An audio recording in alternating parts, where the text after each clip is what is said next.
Hello and welcome to the first ever ADHDvCon, brought to you by the Monoceros Initiative, a pending nonprofit.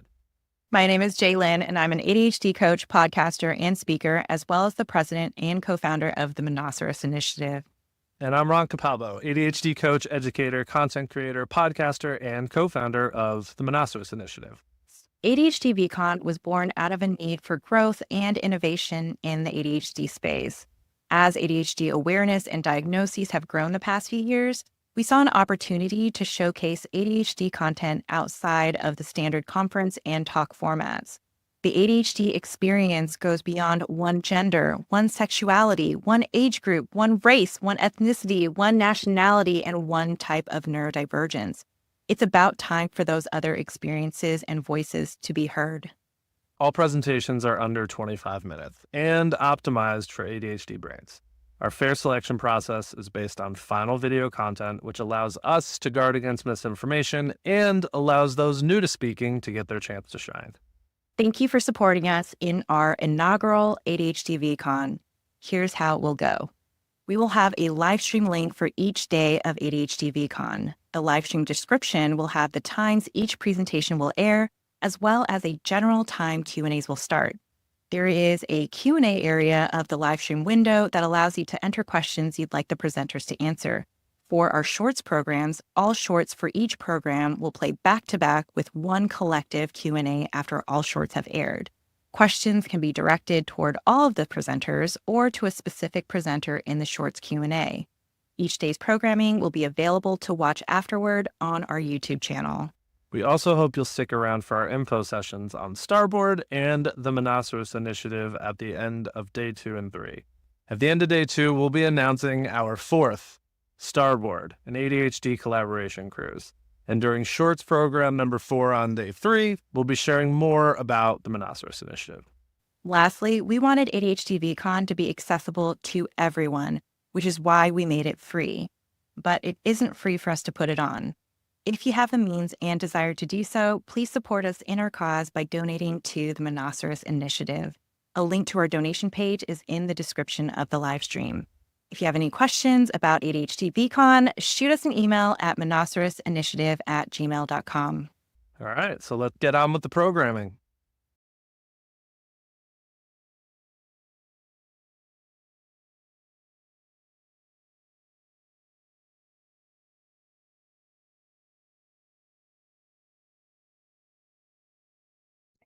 Hi, I'm Urška Dobnikar Petrič, and I'm a certified ADHD coach. And today I want to talk to you about a specific dynamic that often appears in an ADHD-affected relationships. I think you'd agree with me that relationships affected by ADHD can have a specific dynamic that's different from some of the neurotypical relationships, On one side, we have a partner that might struggle with managing responsibilities, keeping track of time, or following through on tasks. While on another side, we have a partner that finds it easier to stay organized, and they usually find each other.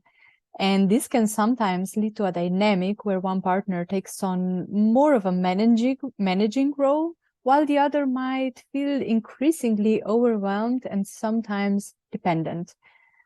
So this kind of dynamic is often referred to as a parent-child dynamic. And at this point, I really want to clarify that this term isn't meant to diminish or label anyone as immature or another one as over-controlling. It's simply a way to describe how the interaction between these two partners can unintentionally create imbalances in the relationship that can be challenging for both of the partners.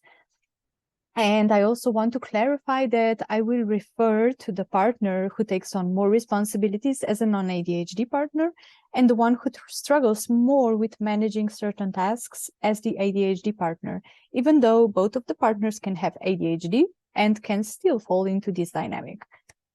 So, how does the parent-child dynamic appear in an adult relationship?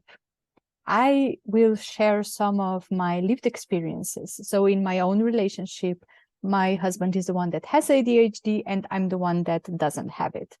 And before we even recognized the presence of ADHD in our relationship, this parent-child dynamic began to surface and killing our relationship. So one example would be, I would ask my husband to do something for me that was really important, and I wanted for it to be done rather quickly. And he would agree to it, even though he wasn't particularly interested in this task. And we all know that this can be a killer for someone with ADHD. And after some time, the task wouldn't get done. And I would remind him, and he would say, yes, dear, of course I will do it.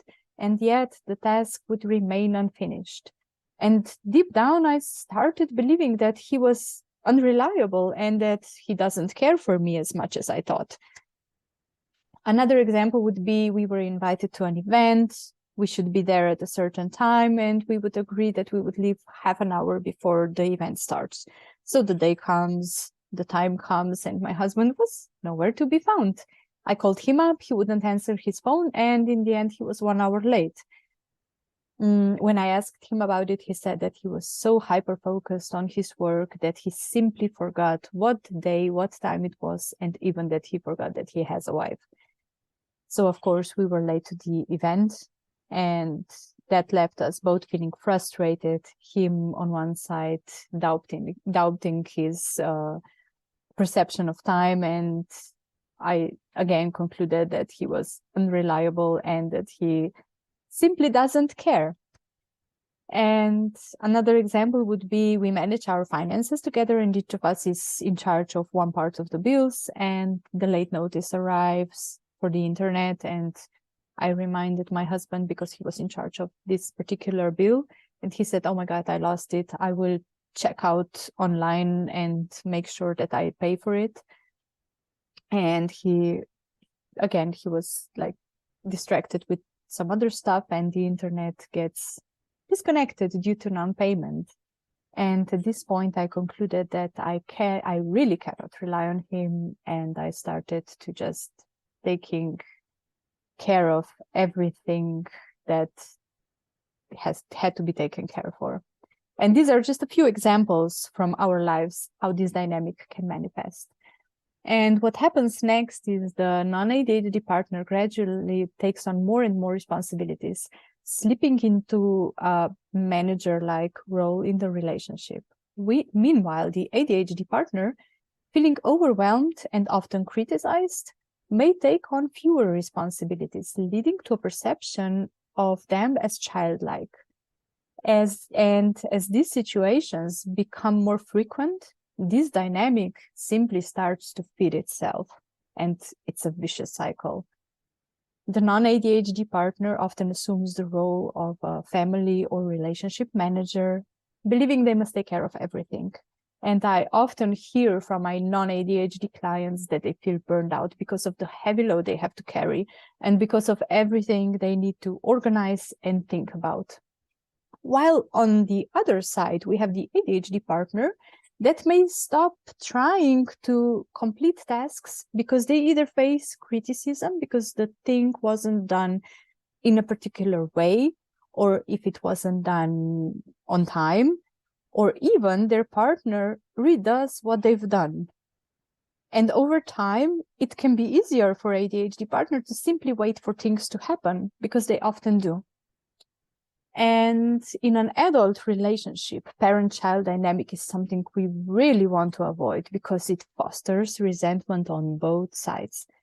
The non-ADHD partner resents the heavy load and often feels burned out, as I already mentioned. However, they may also unintentionally prevent the ADHD partner from taking on more responsibilities, and this leads to the ADHD partner being perceived as unreliable, which breeds resentment on their side as well. And when a relationship shifts from an adult-adult dynamic to a parent-child dynamic, intimacy just flies out the window. It's almost impossible to be intimate with someone who we perceive as a parent or as a child. So you might be wondering, how do we break this kind of dynamic in a relationship? And I won't lie, it's not easy. It requires hard work from both partners, to first recognize this dynamic and to see how each of them contributes to it. And then it takes both partners' effort to break the dynamic and create more balanced relationship. And first and foremost thing that I mention to people that face this kind of challenges is that both partners need to be working on breaking this dynamic at the same time. So, for example, if the ADHD partner was to take on more responsibilities, but the non-ADHD partner wouldn't give them time and space to start and finish tasks on their own, they would quickly get discouraged. And on another side, if a non-ADHD partner would expect for ADHD partner to take on more without being prepared to support them, tasks would not get done, and this would lead to further frustration. Another key element here is that each partner needs to establish and clearly communicate the boundaries and expectations. I often hear from my ADHD clients that they feel like they are being spoken to in a condescending way, and they really need to communicate that with their partner, letting them know how they want to be communicated to and how they want to be treated. And I will give you one example from our marriage here.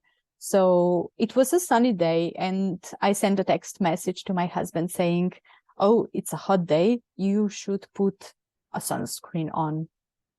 And I caught myself thinking, oh my God, I sound like a mom.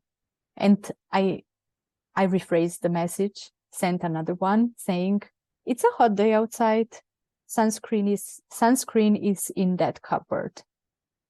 And with that, I allowed him to be an adult and make the decision of putting sunscreen on himself.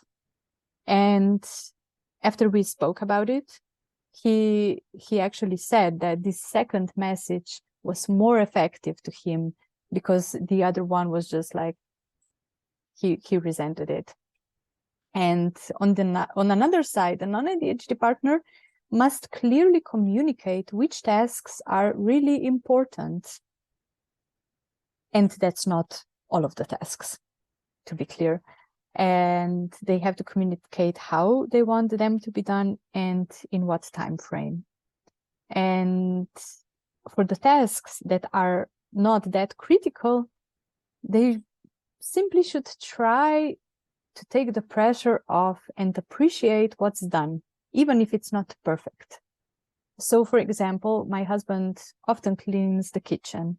He unloads the dishwasher, he takes out the trash and stuff like that, but he never wipes the dining table. And in the past, I was really focused on that dining table not being clean. And I was grumpy and annoyed because of that. But after a while, I figured out, look, 99% of the work is done. All I need to do is wipe the dining table. And I started this gave me the space to start to appreciate what my husband has done. And finally, it's really important to remember all the reasons why you love your partner. Because when we get caught up in the parent-child dynamic, we often forget why we actually fell in love with our partner in the first place. So there's a little practice we did, and it was we had to show appreciation of one another every day. And we said to each other things like how another one looked. "Oh, you really dressed nicely. This really suits you." Or, "Oh, thank you for taking out the trash," if you appreciated something they did. Or even if like there was something intimate they did. For example, if my husband hugged me in the morning, I said, "Oh, I really appreciated the warm hug you gave me in the morning. It really made my day." And this tiny practice can make wonders. So to summarize, how to break the parent-child dynamic. First thing is for both partners to work on breaking the dynamic at the same time. Second one is to clearly communicate how you'd like to be treated and make compromises on things that are not critical. And the third one, show appreciation of one another every single day. So I hope this was helpful. And if you'd like to learn more, welcome to visit my website. On the next slide, you will also see a link to the relationship-specific website. And if you're looking for support, feel free to book a free call with me. Thank you. Bye.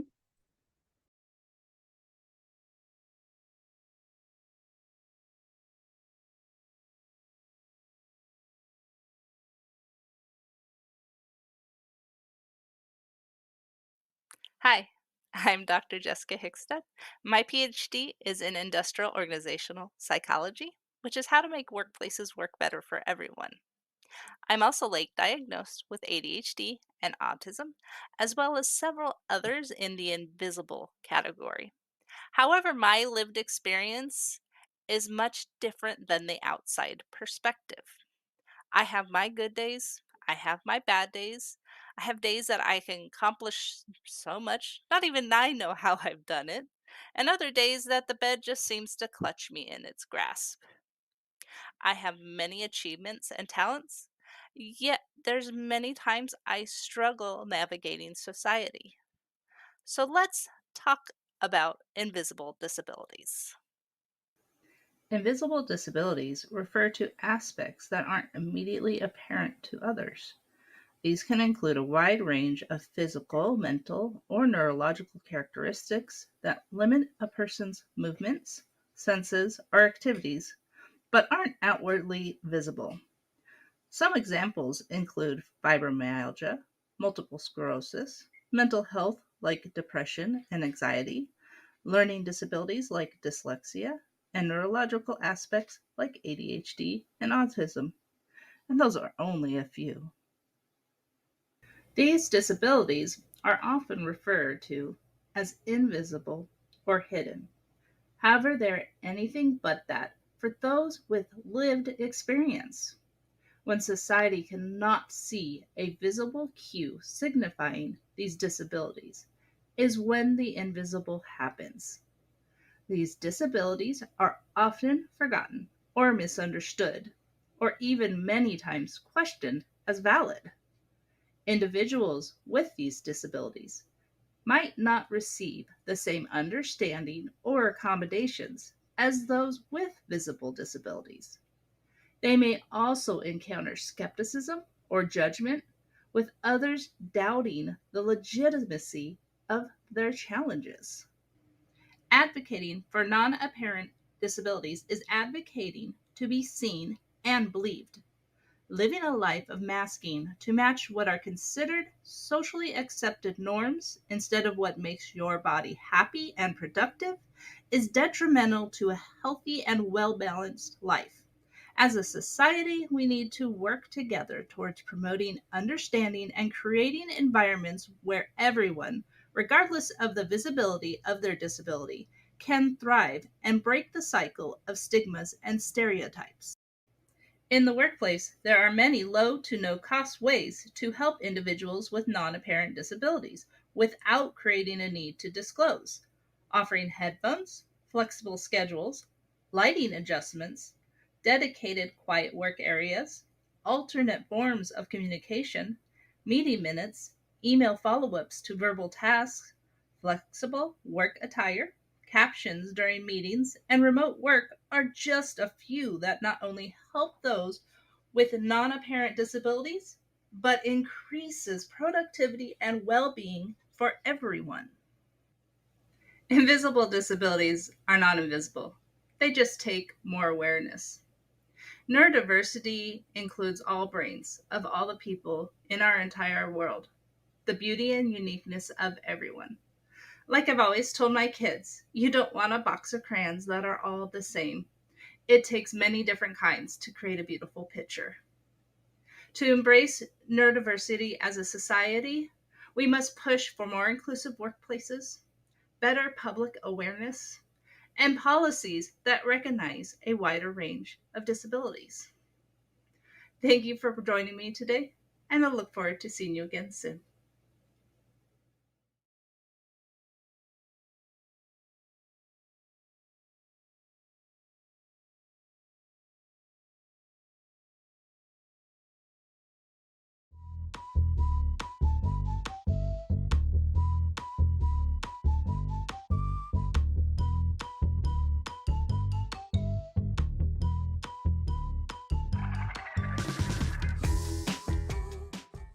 Welcome back to Hypercast. Today's episode is on ADHD and grief. Exciting! So exciting! It's an important topic to discuss because loss is unavoidable in life. You can't escape it no matter how hard you try. And ADHD impacts every aspect of our lives, including the way that we process loss and grief. And it's not a fun topic to talk about.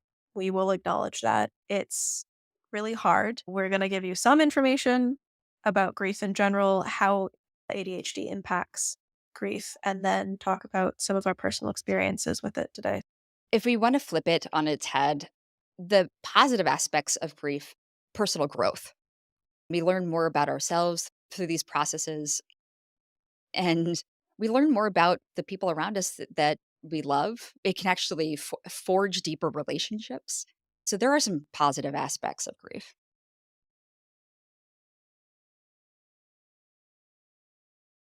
Your decision-making process could be a little impaired in this moment, in these moments of grief, because your brain, it has an extra load on it. Grief is disabling to everyone. That is a universal thing. There are people who deal with grief better or who deal with loss better and may have a shorter grieving period, or it could be a really long grieving period. Grief is disabling. You can't work, you can't eat, you can't sleep, you can't think, you can't process, you can't function. Taking a shower, getting out of bed, just going about the day-to-day tasks of life are so hard when you are grieving. And all of those things that I just listed are the constant daily things of ADHD. So imagine the combination of grief and ADHD, and how do you see the impact that grief and loss can have doubly on a person with ADHD? And here's the piece of why this is so important to talk about. Because there is a certain expectation around grief and mourning and loss where you bring them food, you take care of them for a couple weeks, and then they're expected to get back to work as normal, business as usual, everything's fine. And some people don't step back, and then there's this social stigma around, oh, it's been a year, why are you still grieving? But with ADHD, it might take a little bit more time. It might be doubly as impactful because you're already dealing with these things. And you have to somehow be okay in 3 weeks.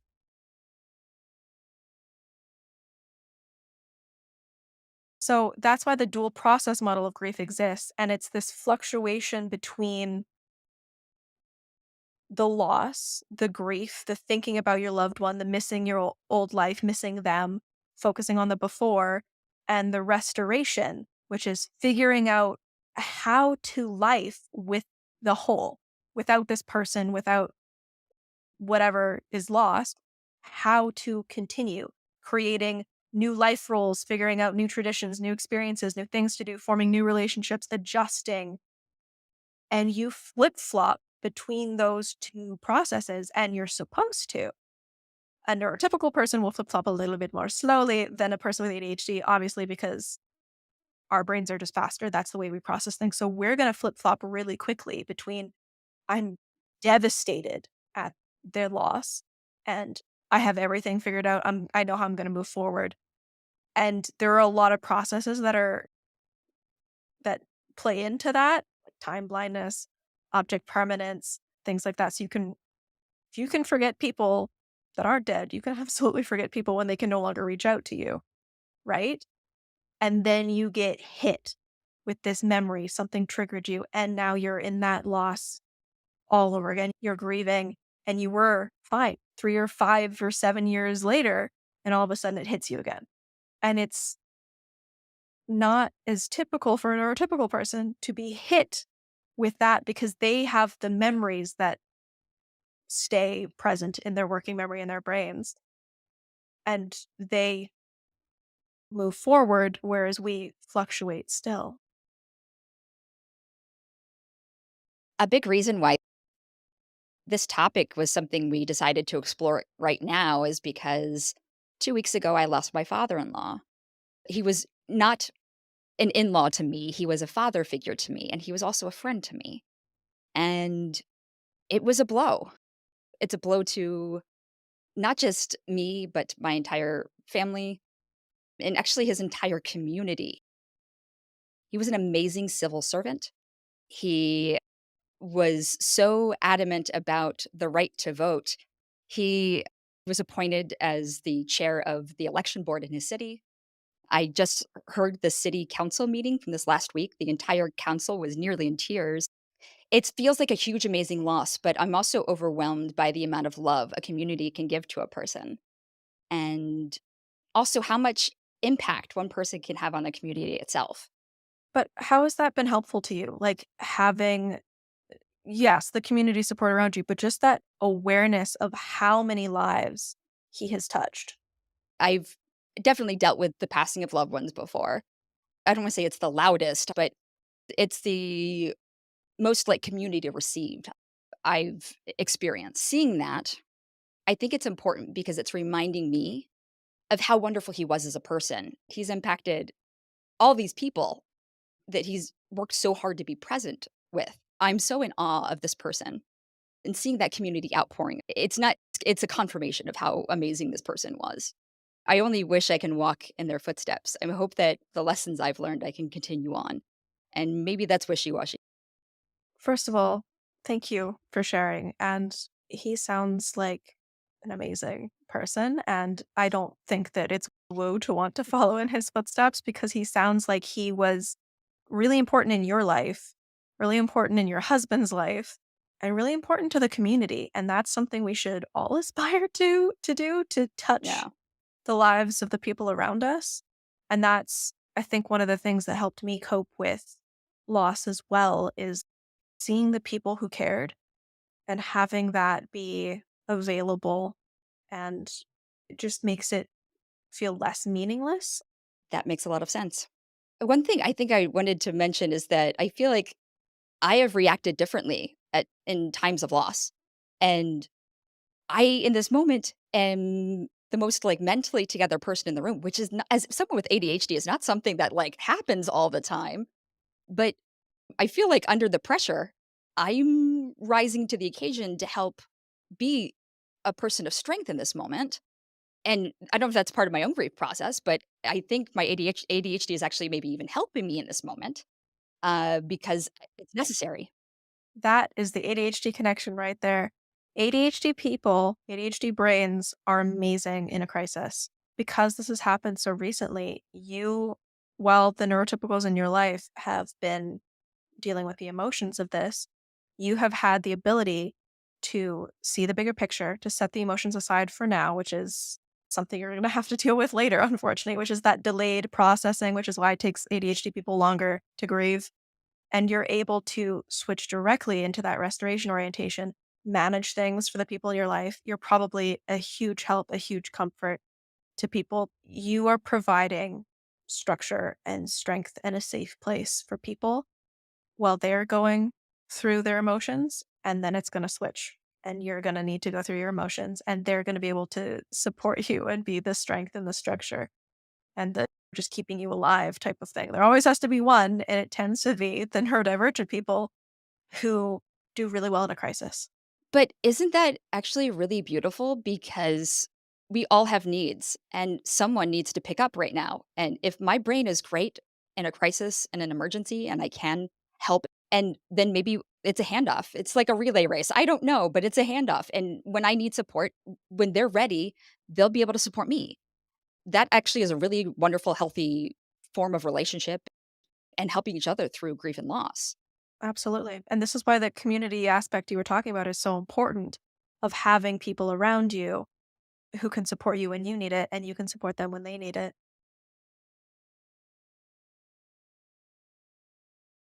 This was a really enlightening episode.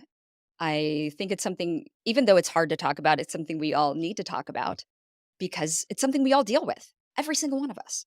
Absolutely. Like I said at the beginning, you cannot avoid loss. It is coming for you in any way, shape, or form. And it's a reality. And that's why I was so passionate about talking about this topic, because grief is already secret. It's already hush in society. ADHD and grief, I've never heard anyone talk about. We're talking about it right now.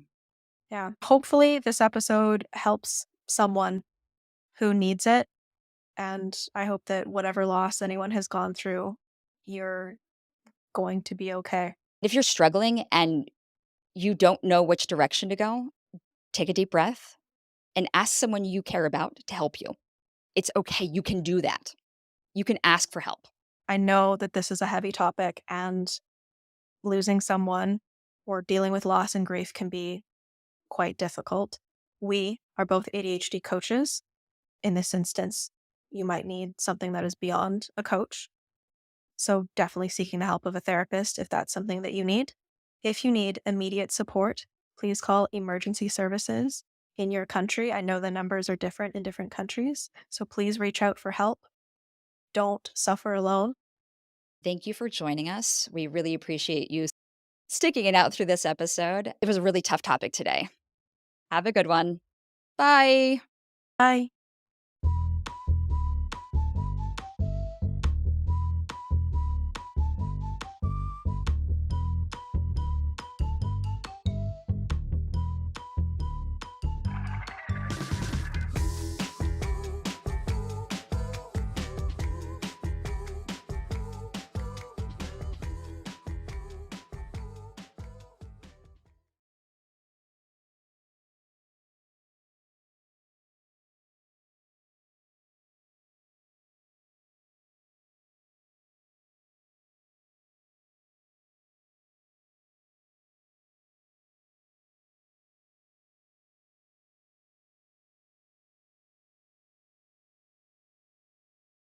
I felt like my entire life was just me trying to keep up with this like restless mind. So this is my closet.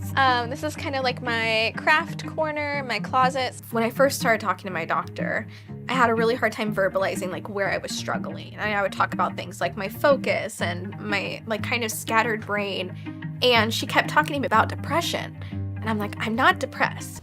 I love life. I'm just not good at it. I feel like everybody else got the instructions or a cheat sheet, and I'm just out here winging it, hoping for the best. I think that when you hear ADHD, the first thing a lot of people think of is the hyperactive boy in class, and I was just missed. I knew that, like, the first time I tell anybody that I have ADHD, the first thing they're going to say is like, no, you don't, you're fine. And so I thought, well, I'll just make video. I love when people say, you don't have ADHD, I would have seen the signs. Okay. Here we are.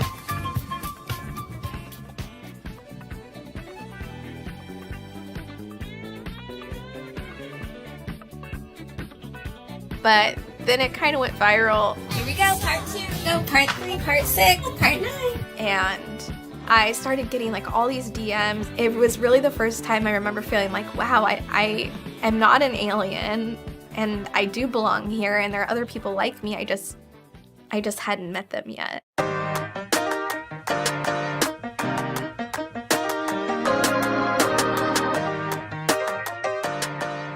The term attention deficit hyperactivity disorder is a terrible term, not only because it's insulting and demeaning, but because it's wrong. It's inaccurate. Right. I have ADHD. I do not have a deficit of attention, nor do everybody else who has it. We have an abundance of attention. We have a race car brain with bicycle brakes. What's happened is there's been a movement in the research field towards understanding women with ADHD as their own entity rather than just men with different plumbing. The types of ADHD that women typically have, it's not an academic issue.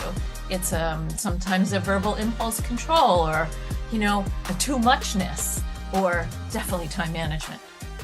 What I find is that a lot of women who come to see me have a core sense of deficiency, and they aim to shore that up through perfection, putting unrealistic expectations on themselves. They start to people please and they start to lose themselves. and they reach out for help, and it's usually chalked up to being like anxiety and stress. And that's what a lot of clinicians will point to is like, you're a woman, you can't have ADHD because you have a master's degree, you're just a stressed out mom. And they really don't take it very seriously. Like, my doctor was not willing to look into a diagnosis because he was like, I don't prescribe Adderall. I don't prescribe ADHD medication. These girls who were really lost within the system, where they didn't get answers and they were late diagnosed and they fell through the cracks but still struggled. In all honesty, ADHD impacts every single thing that you do. Emotions, the way you eat, the way you spend money, the way you sleep. Every single phase of my life has been really difficult. And when you don't know you have ADHD, you just internalize all of that. A lot of women with ADHD just carry around so much shame and so much guilt just for existing. I mean, I shouldn't be here. And I am. And I'm happy I am. Because I made a stupid TikTok and it somehow helped a bunch of people. We need to get women together who have ADHD in a room to like see themselves in someone else, and that you're not alone in this struggle. Hi team, we're so excited. We are going to chat with you guys for a little bit and give you some updates about our big announcement that we dropped this week.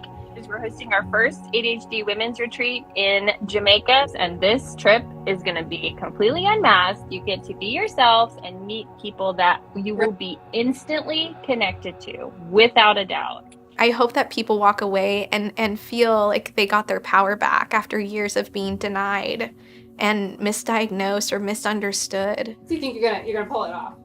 Gosh, I hope so. It'll be like 3 hours later and it's like something's on fire.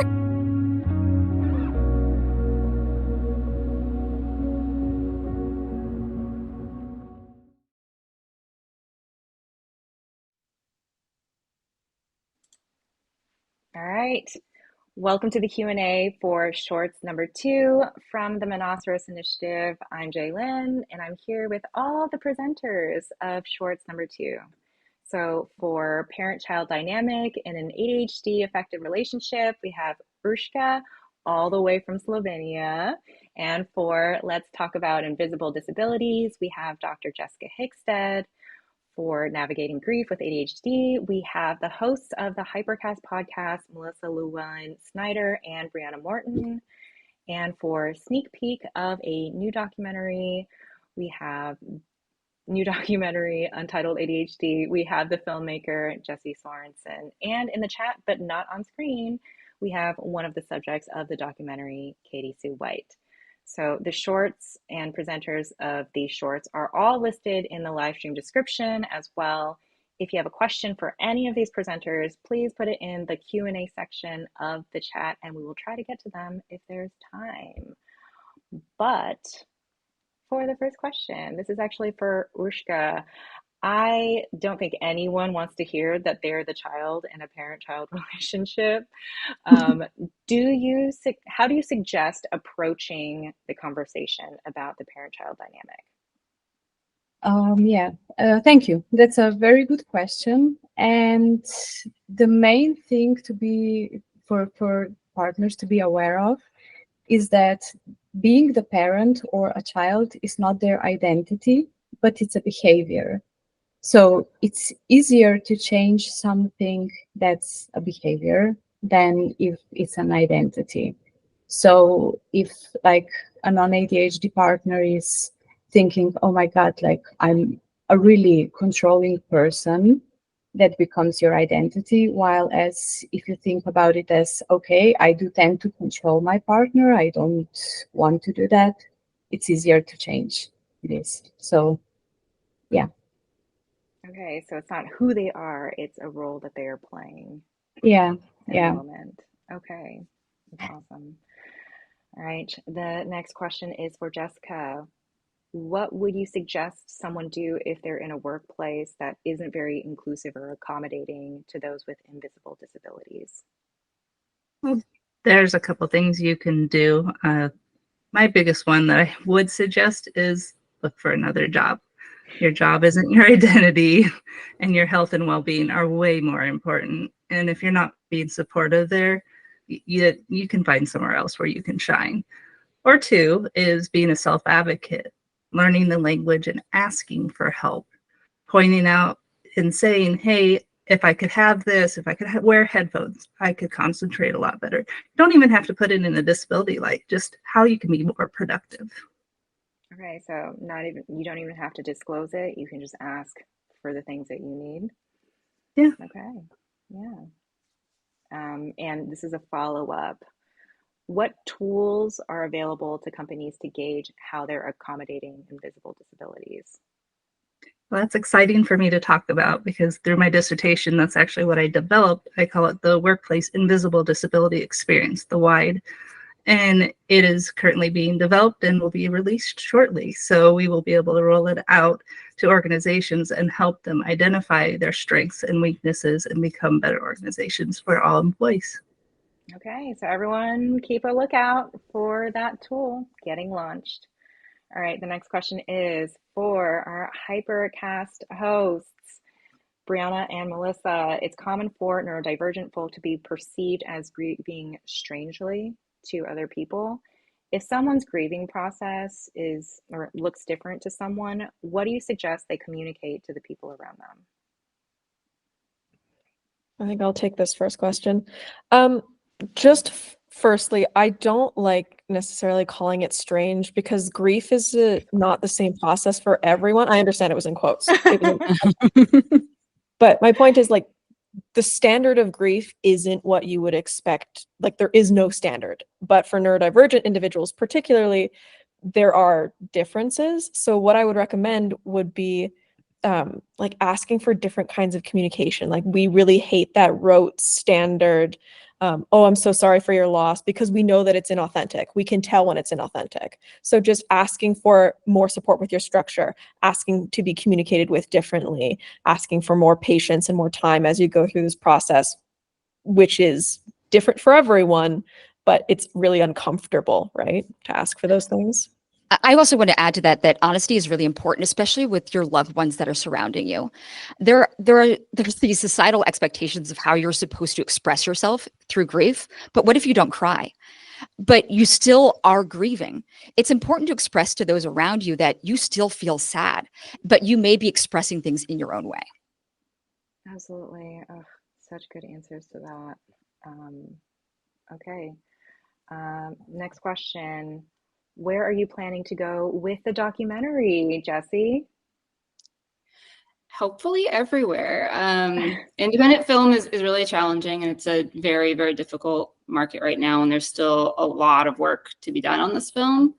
But I'm definitely going to be dropping more on social pretty soon. And in the meantime, I'll be looking for some screening events, kind of sharing little clips as I go like this. And ultimately, the goal is really to get more people together in a room, whether you're bringing a friend or family to kind of see what this looks like in a average adult ADHD woman's life. We want to have some screening events. So I'm planning to do a little bit of a road show around some areas, maybe partnering with other content creators. It's all very early stages right now, and it does depend on kind of where our funding goes, but we're working on that, and I hope to bring it to in person and spend more time with people in the community. Yeah, so if anyone wants to help that out, you know where to find Jessi to move. Sign up for emails. Yeah, unfortunately, we do not have a lot of time for this, so that's all the time that we have for questions today. If you have questions you'd like answered by the presenters that we didn't get to today, shoot us an email at monocerosinitiative@gmail.com, and we will get it to the presenters and get those answers for you. I want to thank everyone who was part of the Shorts presentation today for being part of ADHDvCon and for joining us in this Q&A. Just a reminder that if you find ADHDvCon to be helpful and have the means to do so, please make a tax-deductible donation to the Monoceros Initiative. The link to donate is in the description of the live stream. And now, on to our next presentation.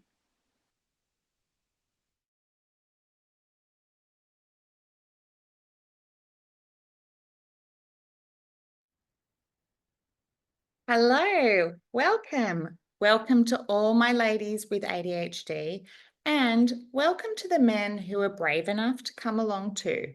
We're not doing any man bashing today. We're just pointing out some facts of life for many women and for many women with ADHD. So if you're a man and you're here, that is a feminist act. Love you. So I am an ADHD coach. I'm from Sydney, Australia. I'm also a mum of two. I'm a wife, I'm a friend, and I currently find myself firmly in that sandwich generation between kids who need me and aging parents who are needing some extra support too. So I have a lot of great things in my life, but I've got a lot to think about. And today, that's what I'm talking about. All the stuff that we have to think about, the mental load. How can women, and especially those of us with ADHD, reduce our mental load? We often hear about mums being the CEO of the household. And I know that when I became a mum, as a woman with ADHD who was feeling like I hadn't reached my potential, I was kind of emboldened by this idea of being the CEO of the household. But, you know, I wasn't really great at being a CEO. I never wanted to be a CEO. And I certainly wasn't paid to do it, but I was thrust into it. And by the way, there was no organizational structure under me. It was completely non-existent. As an ADHD coach, I speak to women all the time who wear a gazillion hats and put a lot of energy into managing their impossible mental load. So what would happen if instead of working so hard to manage this mental load, we dumped some of it all together? Today, I'd love to get you thinking about what's really on your plate. How many hats are you actually wearing? And how many times are you switching between those hats? What can you get rid of? And how can you use this insight to make your life chug along just a teeny bit more peacefully? So first, let's define what we mean by mental load. It's not just about doing tasks. It's about carrying the responsibility for remembering, planning, and coordinating all aspects of family life. Okay, so if you're the person who's doing the head lice treatments, who's remembering the dentist appointments have to happen, who's getting all those bloody emails from school, you might be carrying the mental load in your household. It's the cognitive labor involved in managing a household and family life. Multiple studies have found that women disproportionately bear the mental load in heterosexual households, and that in the workplace, much of the unseen and unpaid administrative and organizational labor also falls squarely on the shoulders of women. So think about your workplace. Who organizes the birthday cakes?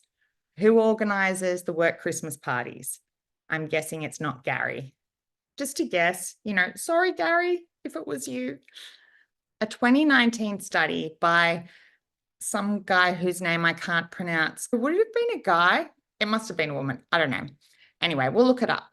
But it was published in the American Sociological Review, and it found that women perform more cognitive labor across 4 categories: anticipating the needs, mostly the needs of others, identifying options, making decisions, and monitoring progress. Okay, so I love this comic so much. It's by an artist called Emma, just Emma, and it's called You Should Have Asked. It was published in 2017, and it's this really powerful and ultimately influential piece that addressed the concept of mental load and its disproportionate impact on women. The comic gained a lot of attention online, and it really helped popularize the term mental load in mainstream discourse. This comic illustrates how women often bear the responsibility of managing household tasks and family life, even when they're not physically doing all the work themselves. Carrying the mental load means that women are responsible for the delegation of tasks, and the number of overwhelmed women who tell me that this is a retort they hear from their husbands. If you needed help, you should have asked, or just give me a list of what needs to be done and I'll do it. While men's participation in household tasks has increased over the decades, research shows that women still bear the primary responsibility for household management and mental load. Add ADHD to the mix, and we've got a real recipe for overwhelm. For mothers with ADHD, this load can feel particularly heavy due to the challenges we have with executive functioning, our struggles with time management, and emotional regulation. For mothers with ADHD, identifying and not just managing this load, but transferring some ownership of some of it is crucial as women with ADHD. We often struggle with setting boundaries. We have people-pleasing tendencies. We are time-blind AF. We struggle with planning realistically. We have working memory issues. And some of us are not so great at self-care. We also have difficulty with prioritization and experience decision fatigue. These executive function deficits can significantly impair our daily lives and make the load of that mental load feel even weightier. Some of us are being crushed under it. So, why do we want to manage this mental load and get out from under it? By learning to manage our mental load, we can find a little bit more peace in our daily lives. We can be more conscious about the impacts of multitasking. So the research tells us that continuous multitasking and mental juggling associated with having a big mental load can lead to increased stress, anxiety, and burnout among women. When we lighten our mental load, we can practice meaningful self-care. And that's beyond just the oxygen mask theory that tells us that self-care is important just so we can be better at taking care of others. No, self-care is important because you matter, not just so that you can perform better for everyone else. If it's something we want, offloading some of our cognitive burden means we have a better chance of progressing in our careers and having more financial independence. Also, if we lighten our mental load a little bit, it can improve our relationships. Research shows that perceived fairness in the division of household labour, including mental load, is associated with feeling better in our relationships. And also, it's just totally a feminist act to give the middle finger to traditional gender roles and try to redress that balance just a little bit. My goal today was not just to leave you raging at the patriarchy, although that's valid too. The point is to help you feel more empowered and relaxed and calm in your life. And so I have some ideas about what we can do about it. First of all, I'm going to give you a choose your own adventure option because you know you best. You know what your strengths and weaknesses are when it comes to how your brain works.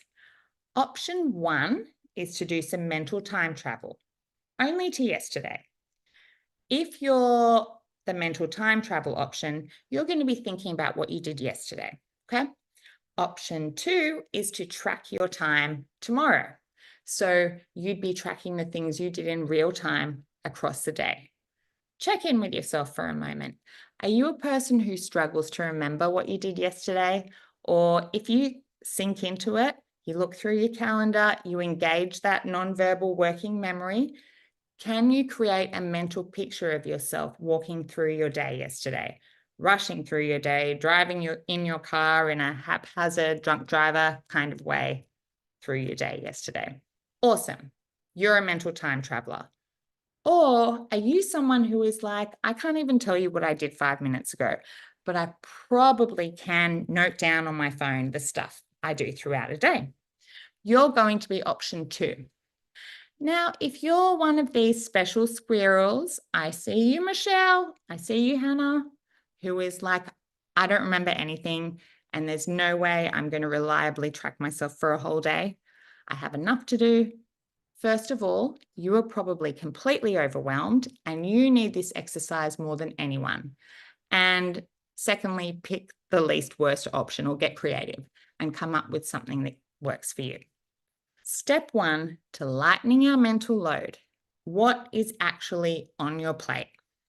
So we're going to pull out a big piece of paper because I'm guessing you're going to need a big one. How many departments in your life are you responsible for? Or how many hats do you wear? For example, your departments might be nuts and bolts, parenting, feeding everyone. And by the way, feeding everyone in your house is separate from the significant and important job of raising children. Another department might be organising holidays, booking activities, interacting with the school, keeping track of birthdays, your actual job that you get paid for, caring for extended family, managing the family finances, cleaning laundry, nagging about homework. You get my drift. Whatever that looks like for you. There's no good or bad here, and there's no gold star for having the biggest hat collection. Although if you do, I do want to give you a big hug. So, step 2, think back over your day yesterday. That's for my mental time travelers. Or if you're someone who's going to be tracking yourself across your day, think about what you're doing throughout the day. How many of your hats did you wear in one day? Okay, so did you wear your parenting hat, your planning hat, your laundry hat? Did you go to work that day? Got it? How many of those hats that you collected, that you listed in step 1, did you wear across one day? Got it. Okay. Step 3. How many times did you switch between projects over the course of a day? So you took one hat off and you put another one on. The number of times you switch those hats over.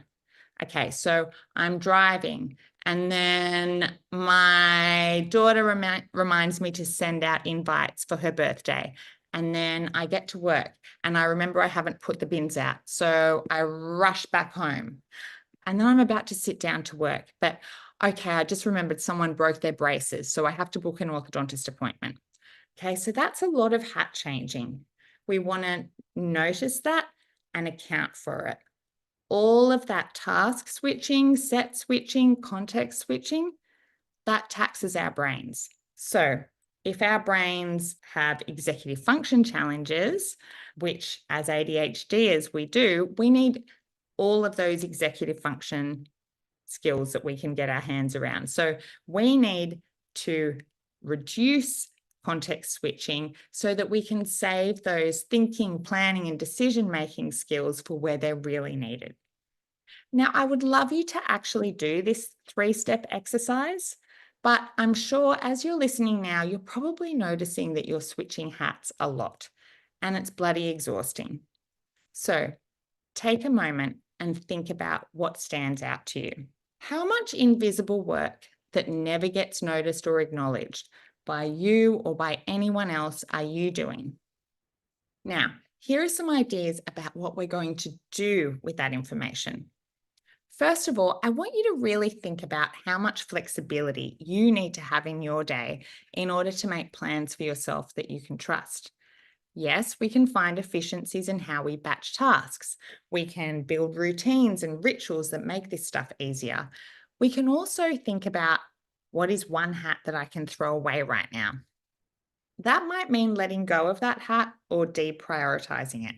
So if you're overloaded already, how important is it to you to be on a committee at school, for example? ADHDers are great at lots of things, and we tend to have a passionate interest in things. We want to do our best in everything. We're incredibly optimistic when it comes to what we believe is possible with our time, energy, and attention. I know in my case, that optimism could be defined as delusional at times.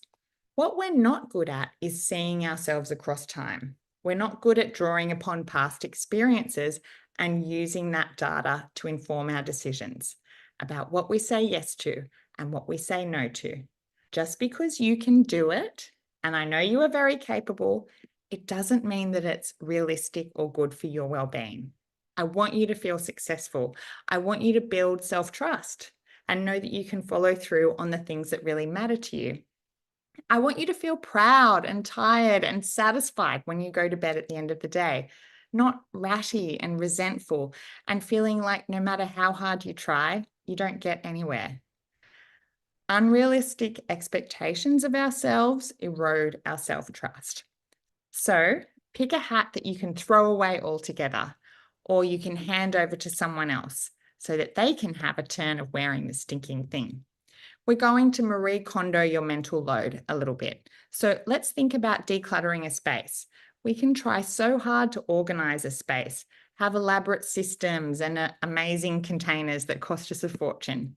But if there's just too much stuff in the space, we're fighting an uphill battle, or as we call it in Australia, pushing shit uphill. It's much more effective to throw some stuff out before we organize it. I'm not talking about delegating tasks. I mean handing over the project management of that role and responsibility to someone else. So let me give an example. My husband has always been great at responding to me telling him where a certain kid needs to be at any one time. I'd say, can you please take him? And he would do it. So let's say on a Saturday morning, I'll be looking at the day ahead and thinking, okay, this kid's got a sporting commitment here. This kid's got a sporting commitment here at this time. I cannot fault my husband in any way. He's not lying around on the lounge while I'm running around on a Saturday ferrying people everywhere. But still, in the past, it was very much my role to be across those schedules. It was up to me to log into the portals, to communicate with other parents, to be on the WhatsApp groups and receive the thousands of notifications. Last year, in a way that most change happens in my life, I had a complete meltdown. I transferred ownership of managing the kids' sporting schedules to my husband. So their training and their game days, all of the stuff that they needed for that training and game day, that became his responsibility. So instead of delegating tasks to him, I transferred the responsibility to him. I said, I'm not doing this anymore. This is now your job. This is in your wheelhouse. He said, great. I took myself off the WhatsApp groups. I added him on. He had to figure out all the schedules. And then if he needed some help with the running around, it's now up to him to ask me. That transfer of ownership was a genuine lightening of my mental load. Another thing that we can do with the data that we collected from your mental time travel or your time tracking is to say, what are those things that are repeated and somewhat predictable? Where can you create rituals and rhythms and routines that lighten your cognitive load? The way that routines and rituals can lighten our mental load is that they reduce decision fatigue. We're preloading the decision making so that we don't have to decide every morning what order we do things in. We've already done that for ourselves. They create structure, which I know we have a complicated relationship, but structure is actually really supportive for us. Routines help us manage our time better and they facilitate smoother transitions.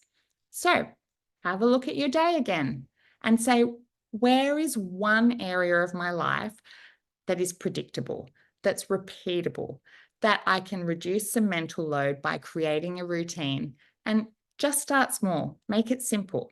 You can also look at how many times you're switching hats throughout the day and how you can minimize unnecessary transitions and allow for smoother switching between the hat changing. We can do this by popping together tasks that are similar. We can create time blocks for specific roles and for specific projects. And we can establish transition rituals that help us move more smoothly from one project to the next. Now, you ADHDers are a creative and resourceful bunch. But before I leave you today, I am going to recommend a few tools and resources and ideas that can be helpful starting points and get your juices flowing. First of all, when it comes to household labour, one tool I'd like to highlight is the Fair Play card system developed by Eve Brodsky. This is something to do with the other people who live in your house. So it might be your partner, or if your kids are old enough, bring the whole family in on this process too. Fair Play uses a deck of cards, each representing a household task. Together, you and your partner or your family go through the cards, deciding who will be responsible for each task.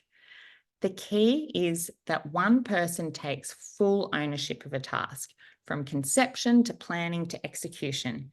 This is not about delegating. It's about completely owning the responsibility.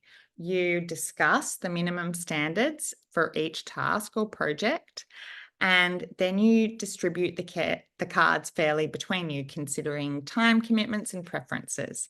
The goal is to create a system where you make visible the labour that it takes to run a household. This really reduces resentment and improves communication, and it can be pretty fun too.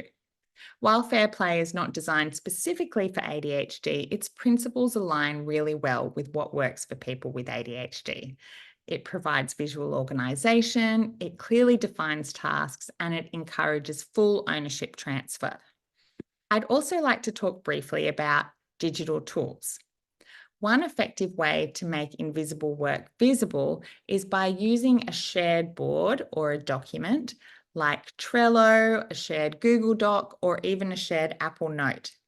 The key is choosing a platform everyone in your household can easily access and update. Here's the crucial part. Setting this up should be a family activity, not just another task for you.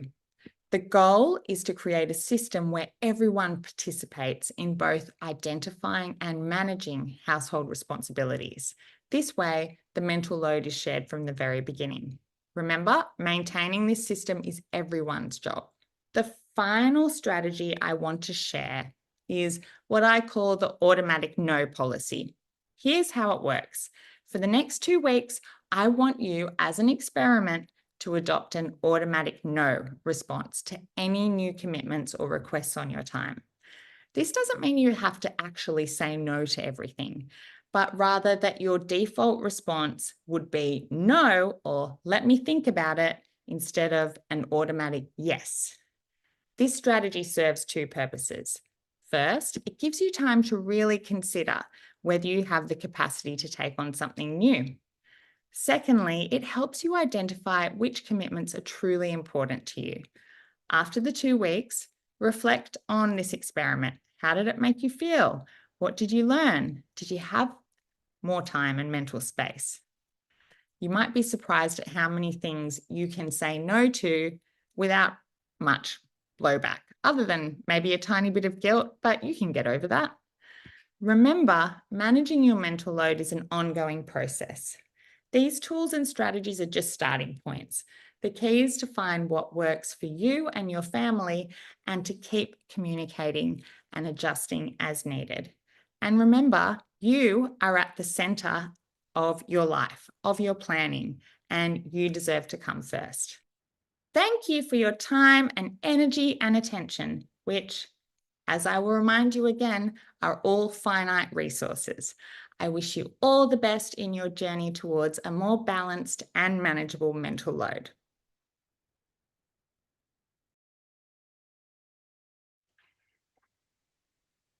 Hello, everyone.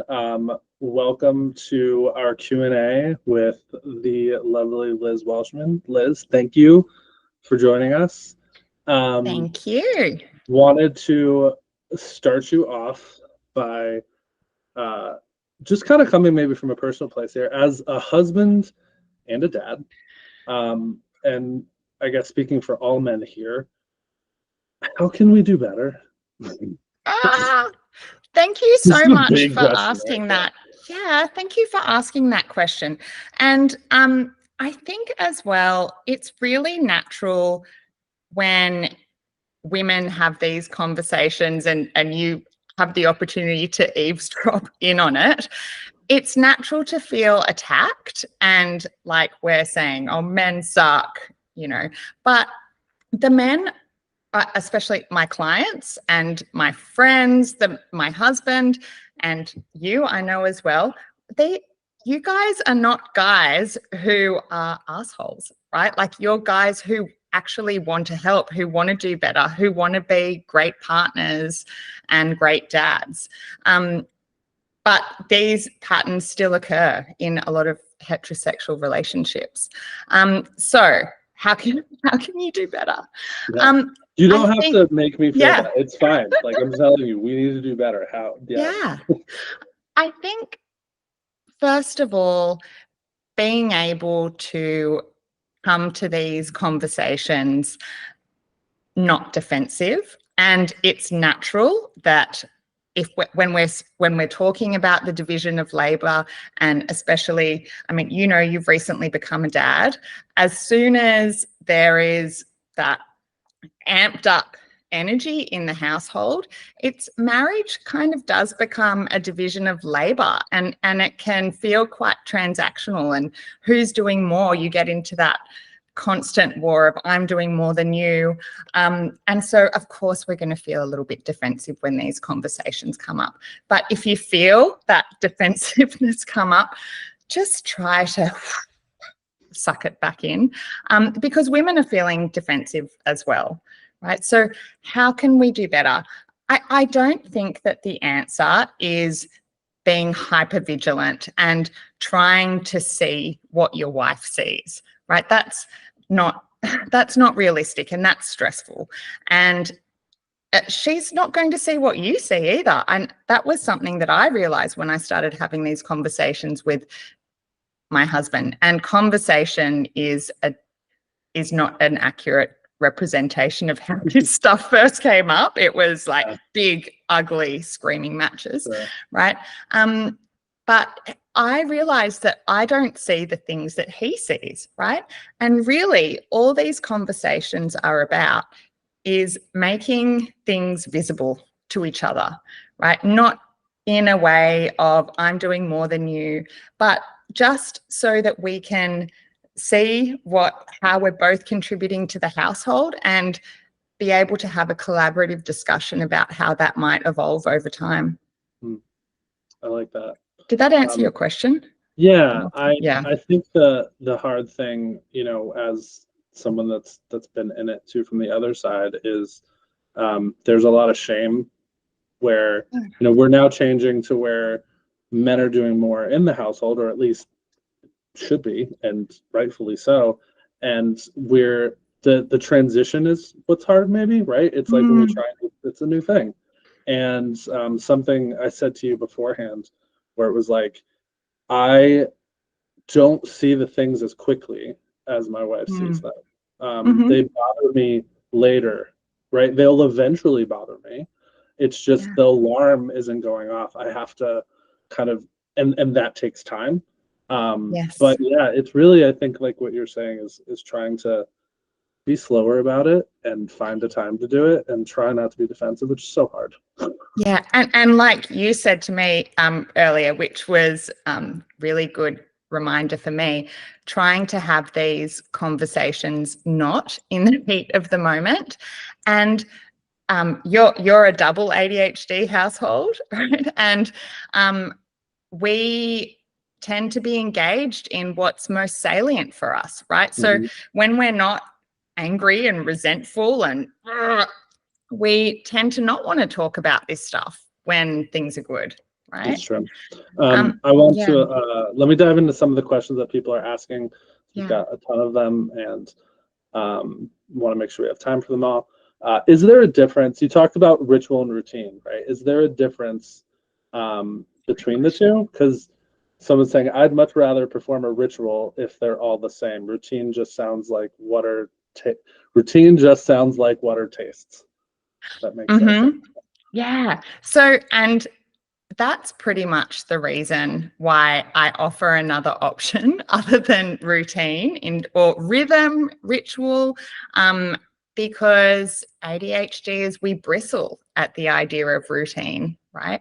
And when I use the word routine or ritual or rhythm, what I'm talking about is an order in which you do repeatable tasks that supports you, right? So routine can kind of feel like a straitjacket. It can feel, because what's the first thing that a doctor says to you, or a parent when there's a diagnosis of ADHD? They say, you need routine, right? And that's the hardest thing ever. So I like to think of, the other thing I like about ritual is it kind of has almost like a self-care flavor to it. And these rhythms, these set order of things that we do things, they are actually supposed to care for us. They don't need to be elaborate. You don't need to get up at 4 a.m. and meditate and get sun on your perineum. You don't need to do anything like that, unless you want to, that's fine. But it's more that us ADHDers, we need to preserve our cognitive load, and we are using so much of that up on things that we're doing every single day, right? Yeah.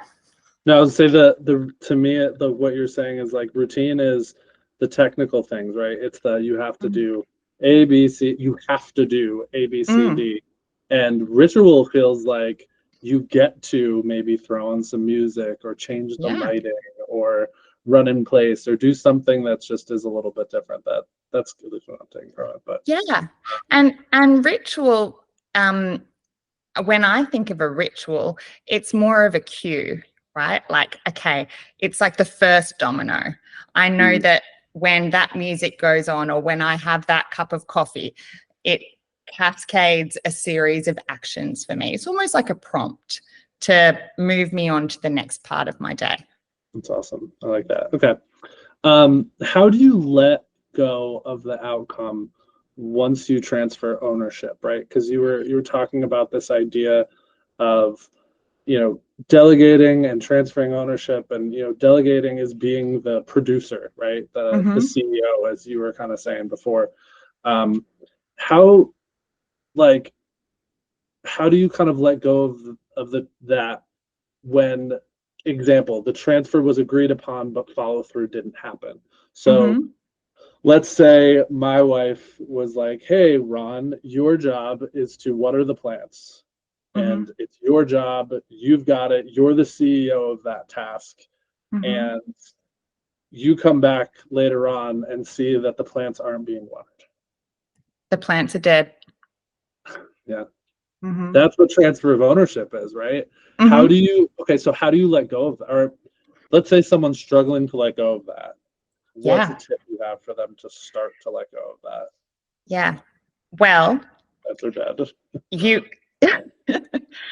You have a choice, right? You can hold on to everything and control the outcome, and nurture your resentment like a sweet little baby that you get to hold on to for the rest of your life. Or you can risk the fact that maybe the plants are going to die, or maybe they're going to be a bit shriveled up. Okay. I think that this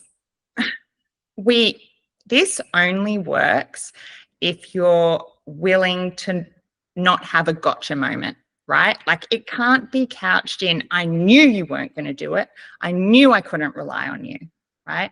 So start with something small that it's not going to be the end of the world to you personally as a mother. So for example, if I transferred ownership of something really related to my kids' well-being that is honestly quite tied to my identity, right? My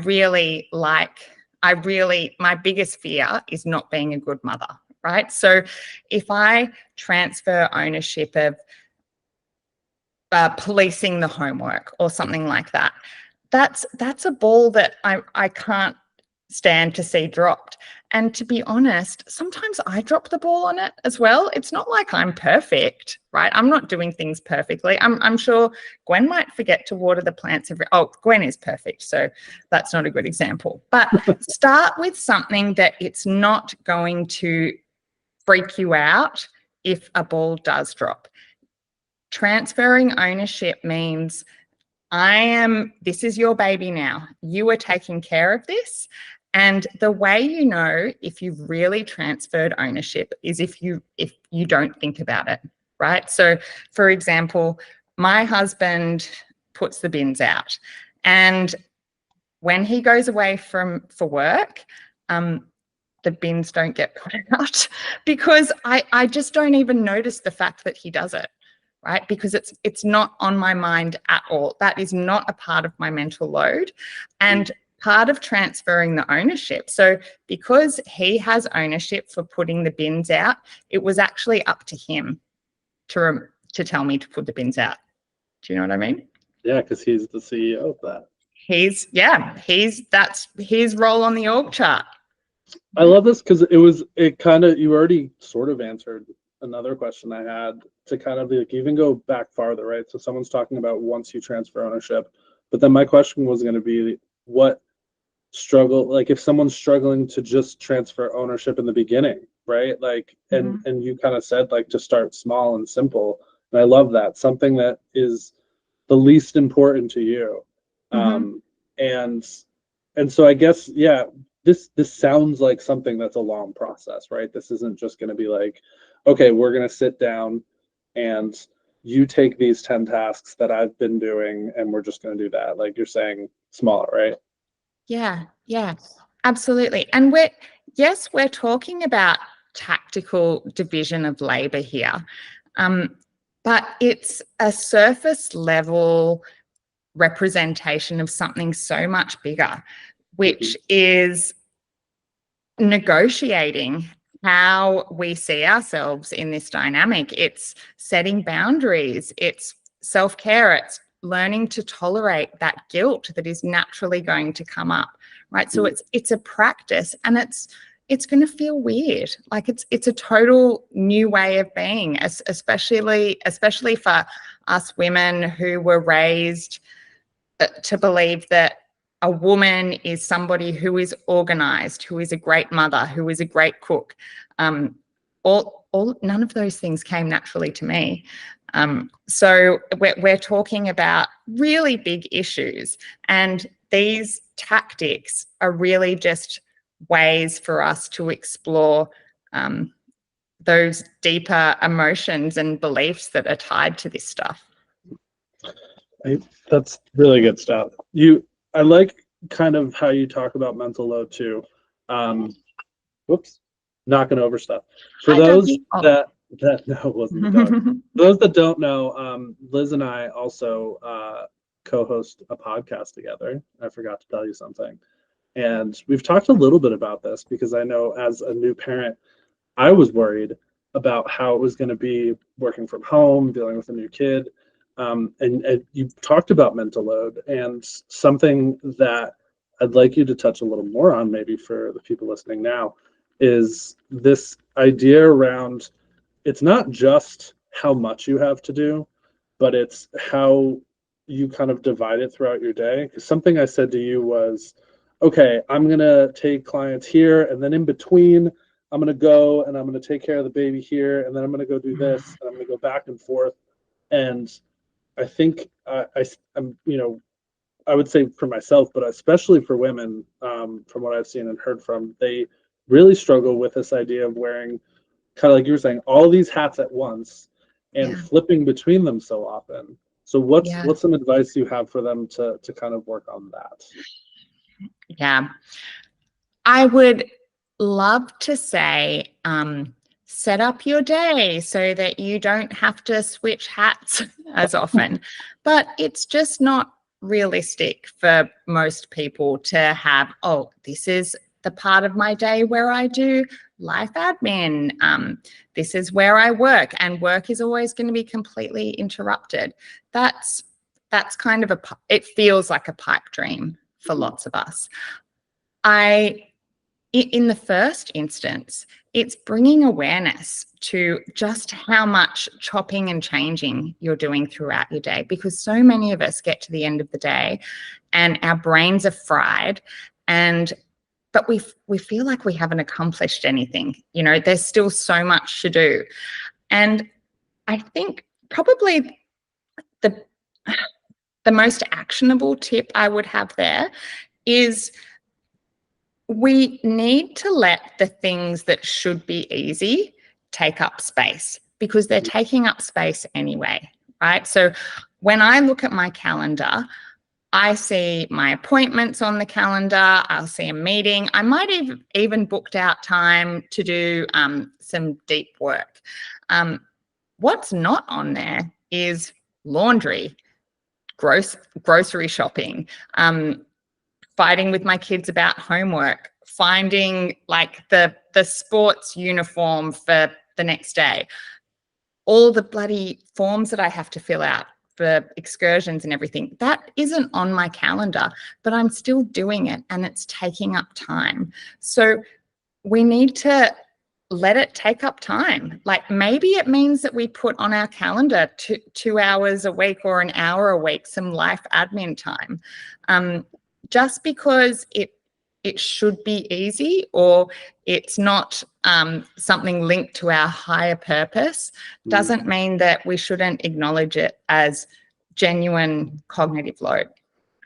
I love the idea of you asking your son if you could schedule a time to argue after school on just being like, are you free 4 p.m. on Friday to discuss this?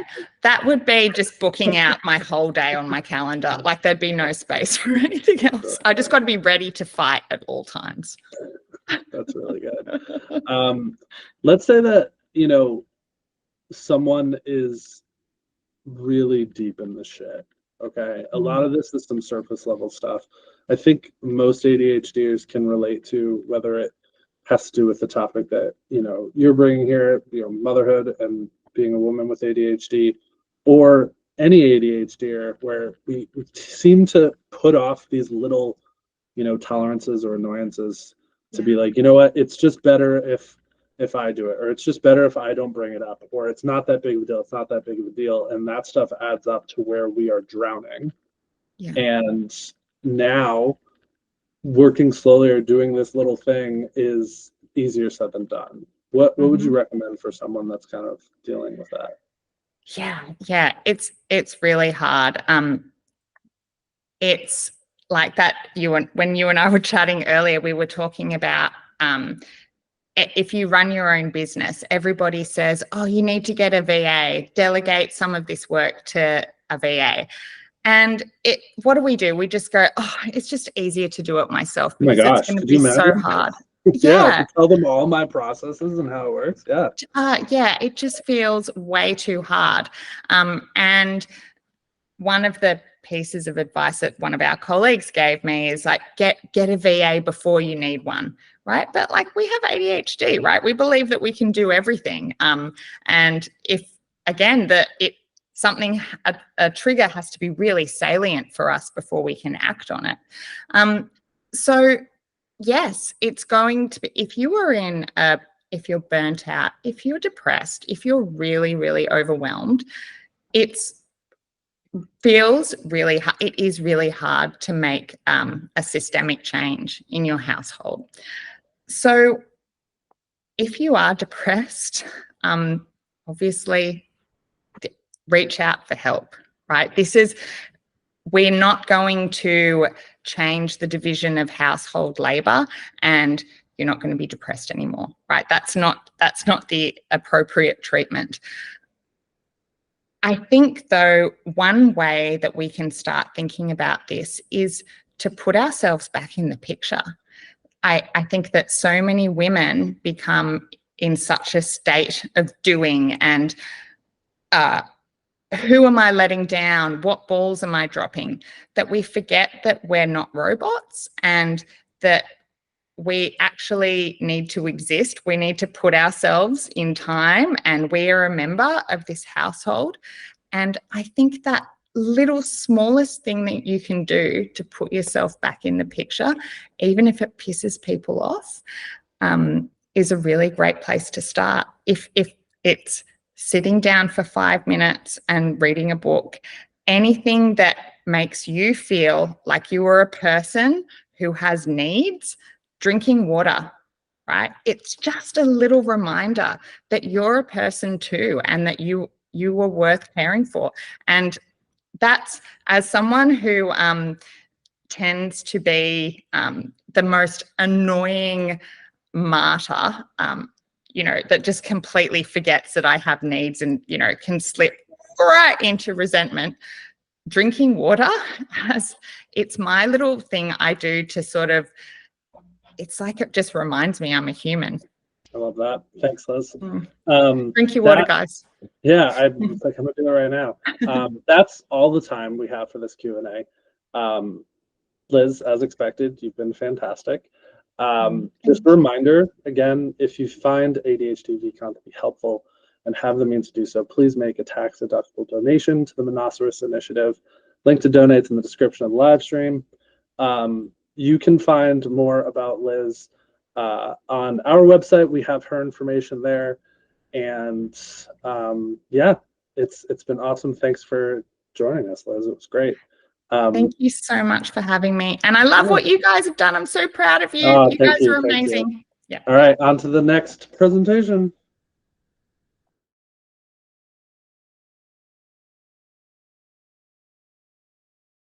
Everyone, and welcome to the presentation on ADHD and money. In this presentation, we're going to be talking about tips and tricks to gamify your finances. I'm so excited for this, and we have a lot of information to cover, so we're just going to dive right in. For those of you who don't know me, I'm Ellyce. I'm a queer and neurodivergent financial educator, content creator, best-selling author, and the founder of Queered Co., a financial literacy company.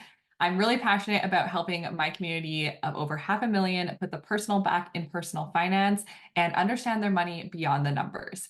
There's also a little graphic here of my book cover. My book is called Keeping Finance Personal. And if you enjoy the content in today's presentation, then I definitely recommend checking out the book because I just go into a lot of this stuff in more detail. In this presentation, I'm going to start with just a quick overview of how ADHD actually impacts your finances. And then we're going to dive into what is gamification, how to gamify your finances, reward systems, and then we'll end off with what's next. So one of the biggest challenges for neurodivergent folks when it comes to navigating finances is that the majority of the education and tools that are out there for us to use were created for and by neurotypical folks. So these things were not created with our brains in mind. And it's really easy to internalize the things that you hear that you, quote unquote, should be doing with your money or your business. And this may even lead you to think that you are the problem and that you have somehow failed. When in reality, many of the financial challenges are likely a result of the lack of financial systems and support that actually work for your brain. We're trying to use these tools and systems that just are not made for us, and that makes it really challenging. I hope that this presentation will help you throw out your expectations of what managing your money and your finances and your business should look like, and instead embrace a system that actually works for you. Okay, so let's quickly talk about how ADHD impacts your money. I'm going to go through this pretty quickly because I want to get to the tangible tips at the end. So if you want to learn more about this, definitely pick up my book. I have a whole chapter on this, or just go out and do your own research based on some of the things that I mentioned in this presentation. So executive function is a set of cognitive processes that essentially act as the manager of your brain. So some of the things that executive function involves is your working memory, planning and organizing, time management, and self-control and self-monitoring. Think about just for a moment how each of these plays a role in managing your finances and also your business. It's a lot, right? Planning and organizing is a huge one. Your ability to plan out what you want to do with your business, plan out a launch, plan your long-term financial goals, organize your finances, organize your tax information. We can see how all of these things connect. Any impact to your executive function is going to impact your ability to run your business, stay on track with your finances, and your day-to-day money management. All right, next let's talk about dopamine. So dopamine is a neurotransmitter involved in your brain's reward and motivation systems. ADHD is just like an Easter egg hunt, but for dopamine. And that is so true. Dopamine is often called the feel-good hormone, and it's released whenever you engage in something that you find enjoyable. Folks with ADHD have lower levels of dopamine in their brain, and lower levels of dopamine can enhance impulsivity because our brain is hardwired to seek out more dopamine to make up for those lower levels and to get that dopamine rush. Lastly, I want to cover motivation. Typically, we don't respond to shoulds the way that neurotypical people do.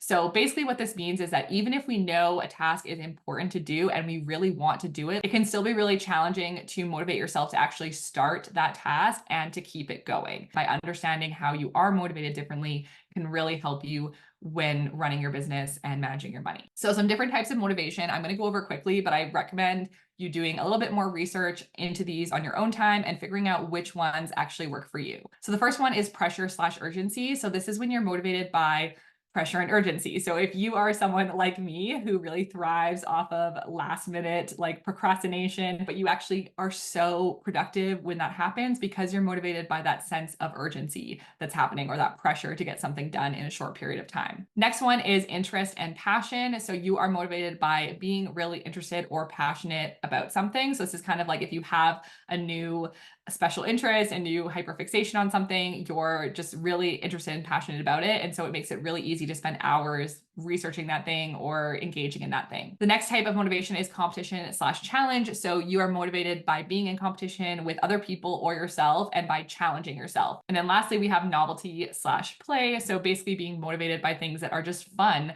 and enjoyable and new and fresh and something you haven't done before. So like I said, I recommend diving into those types of motivation a little bit more to understand which types of motivation work for you, because this is going to tie in to our next piece where we talk about what is gamification. So gamification involves enhancing systems, services, organizations, and activities by creating similar feelings to those experienced when playing games in order to stay motivated and engaged. This technique can be applied to your business and your money in order to make them more fun, enjoyable, and motivating. So how do we actually gamify your money? First, before we dive into the actual techniques of gamifying your money, you want to clarify your goals. So you need to understand what you're working towards. And honestly, this could be a whole presentation on its own. So we're not going to go into detail in this presentation, but that is just an important step. If you haven't spent the time doing that, if you don't know what your core personal values are, if you're not sure what goals you're working towards in both your business and your finances,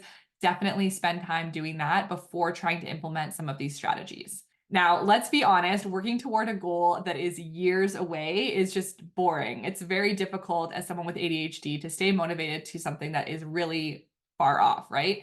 So you want to break down those goals into bite-sized pieces and focus on just the week or month ahead. So once you do have these goals, I want you to break them down so that you're really just thinking about what is my goal this week? What is my goal this month? You basically reverse engineered your goal in order to figure out what the bite-sized pieces are. Because if you're just thinking, I want to save $10,000 over 2 years, right? That's like hard to stay motivated for because it's going to take so long to actually reach that goal. Instead, you're thinking, I want to save $300 this month. And that just gives you a lot more dopamine because you actually see results happening. Now, when it comes to gamifying your money, the key is not to force yourself to do anything. And with ADHD, our brains actually really work against us in that instance, where if you are trying to force yourself to do something that you know you should do, or even if you want to do, if you're forcing it, your brain is going to work against that like twice as hard. It's not going to want to do it. It's going to resist you. So instead, we want to make everything something you actually want to do. So when it comes to the areas of your money that you're struggling with or that you avoid, we want to basically figure out how to gamify those aspects and make it a task or activity or system that you actually are excited about and want to do instead of trying to force it. So I'm going to go over some different ways that you can do this. There's lots of different ways that you can gamify your finances. And first, we're going to talk about spicing it up. So doing the same thing over and over again is boring, and doing the same system over and over again. So don't be afraid to spice it up often and approach tasks in a new way. So I want to challenge you to think about the current systems that you have set up when it comes to managing your finances and how you might be able to spice them up and just approach them a little bit differently. So one example would be changing your location. So what I mean by this is if there is a specific spot in your home or specific area that you always do your financial tasks, change it up. So maybe you always do stuff at your desk.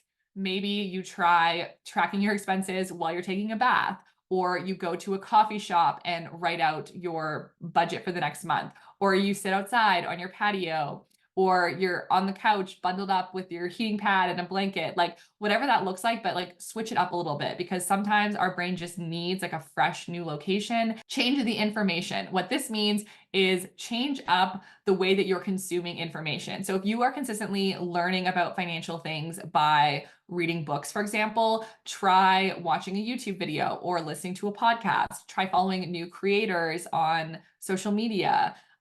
Try attending a course or a seminar, like basically just switch up the way that you're consuming information because again, your brain just wants novelty. It wants something new and fresh. And sometimes that can be enough to really increase the motivation. Another way is to change the format. So what this means is like the actual approach or system or format that you're doing things in, change it up. So if you are currently tracking expenses with a Excel sheet, and that's like really just, you're finding you have a lot of resistance to doing that, it's not feeling fun, maybe you change it so you're doing that in a bullet journal if you like bullet journaling. So now it's like a fun, colorful spread that you're coloring in. Next is make it fun. So when it comes to changing your financial systems, start with what you're excited about. That's definitely the easiest thing to start with. But then for all the aspects that you're not excited about, let's try and make them more fun. So one way you can do this is to add a friend, partner, family member, whoever, and basically loop them into this process with you. So start doing a savings challenge together where you're both seeing who can save $1,000 first, or how much you each can save in 3 months.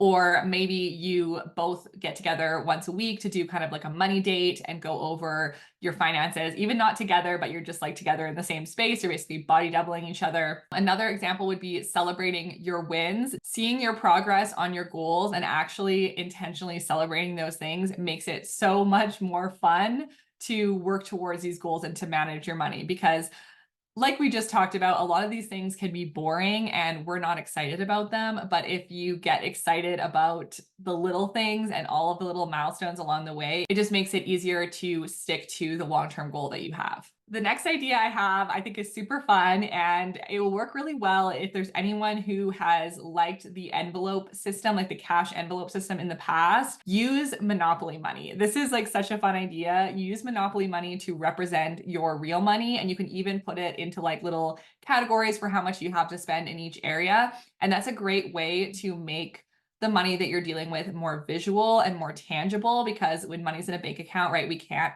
hold on to it. We're just seeing numbers on a screen. So this can help make it more tangible, and you can use that as a way to kind of replicate the cash envelope system while still having actual digital finances. You can order Monopoly Cash just by itself off Amazon if you want to try this. Another way to make your finances more fun, this is kind of a small one, but one that I actually highly recommend, I feel like it does make a big difference, is renaming your bank accounts. Now, this image here does not have fun names. This is like the old names that you might currently have. You can nickname your accounts whatever you want, and changing it to something that makes you laugh every time you open your bank account like actually makes a big difference over time. The next example of ways to make your money more fun is using templates or tools that you find really enjoyable. So here I have a picture of a bullet journal spending tracker. I personally love bullet journaling. I think it's really fun. And so this would be an example for me of like a way that I can make money more fun, because it involves like drawing, it involves colors. And this might look different for you, but maybe that's downloading a budget spreadsheet that's really fun and colorful. Whatever it is, it's like gonna feel fun and exciting for you. Next, we have Pinterest wish lists or mood boards. I love using Pinterest for this reason, because basically every time you think of something that you want to buy, or you're having that temptation to go spending, you can add those things to a Pinterest board.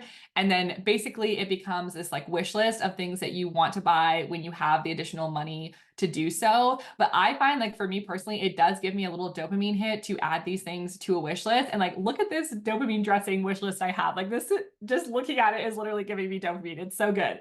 So doing this can give you like a little hit to get you by, but then also it's like a way to make, you know, planning for your things more fun. And if you like Pinterest, you'll probably love doing this when it comes to your money. The next overarching tip I have when it comes to gamifying your finances is to keep it visual. So many folks with ADHD really thrive off of having visual examples of things and being able to see things visually, especially like we just talked about money being hard to conceptualize with, you know, the Monopoly money. This is another way to make it more tangible, both your goals and the money itself. So first example I have here is a vision board. You can also see my vision board behind me, because sometimes it's easy to forget these goals that we set. Maybe you wrote down somewhere and you kind of forget what you're working towards sometimes, and having a visual that you see every single day is really helpful for reminding you like why you're doing this. Another example of keeping a visual would be a debt tracker and savings tracker. So there are tons of examples of this online, and you can find tons of free templates. I've just included a couple examples of what this might look like. But basically, this is a way to track your debt payoff or to track your savings goals in a way that's more visual and also more enjoyable, because this is kind of like a paint by numbers or like a coloring sheet situation, which is also really fun. And I recommend having these up somewhere you're going to see it all the time, like your fridge, your desk. So again, you're being constantly reminded of these goals that you're working towards. Next, we have injecting dopamine. So for this step now, we're basically thinking about how we can make things that we don't enjoy more fun by injecting things that give us a hit of dopamine into it. So think about what things you already like in your life that have nothing to do with money, or things that you're interested in, any of your current hyperfixations or your special interests that always give you a little hit of dopamine. Think about how you could add those things into your financial systems or your financial planning or the financial tasks that you have to do. So some examples would be listening to a podcast that you really enjoy while doing these tasks that you don't enjoy, using your favorite pens or your favorite, again, bullet journal, spreadsheet, whatever that looks like, some sort of system or tool that you love using just in your daily life. Your favorite snack, like having your favorite snack or your favorite beverage while you're doing these tasks. Watching your comfort TV show in the background, or listening to your favorite current music while you're doing it. So again, these are things that you're not actually changing the financial system itself, but you're adding something to the task that gives you dopamine and that makes you feel good. All right, so we went over some ways to gamify your finances. There's one last thing that I want to talk about, and it's when in doubt, reward yourself. This is one of my biggest tips when it comes to gamifying your finances, but if you don't already, you're going to want to implement some sort of reward system when it comes to your finances. So I'm going to go over a couple different types of rewards. The first one is a completion reward. So this is when you reward yourself after completing a task. Pretty simple, and this is pretty much the most common type of reward system that you're probably familiar with. Some examples of completion rewards that you could give yourself are time. So giving yourself extra time to do something that you love. So basically after doing the hard thing, you're like, I'm going to spend all afternoon doing whatever I want. The next one is a treat. So giving yourself candy or food or beverage that you really love. I want to make a disclaimer here that if you do have a strained relationship with food, I wouldn't recommend this as an option, because we don't want to get into the mindset of like only giving yourself a treat when you've quote unquote earned it or things like that. So be careful with this one. And the last example is purchases. So buying yourself something after completing a task. And for this one, I do want to also give the disclaimer, like I wouldn't recommend doing this for everything that you're rewarding yourself for, because obviously that can add up and affect your finances as well. But picking something, you know, small that's not too expensive and that you're doing every kind of once in a while, I think can be a great option for a completion reward. Next, we have the token system. So this is where you are earning small things that you can save for a bigger reward. So think of like tickets in an arcade type of system. So in an arcade, you go and play games, you earn tickets, and then you exchange those tickets at the end for some sort of prize. That's what the token reward system is like. So one example of this would be a sticker chart. So I love sticker charts. I got a lot of my clients using sticker charts, but basically this is where you would add a sticker each time you complete a task or achieve a milestone, and then there's a reward when the sticker chart is full. So for example, you can make a sticker chart for saving a certain amount of money. So let's say saving up $1,000, and then every time you save $50, you get a sticker. You put a sticker on the board, and then once that is all full and you have $1,000, there's a reward at the end.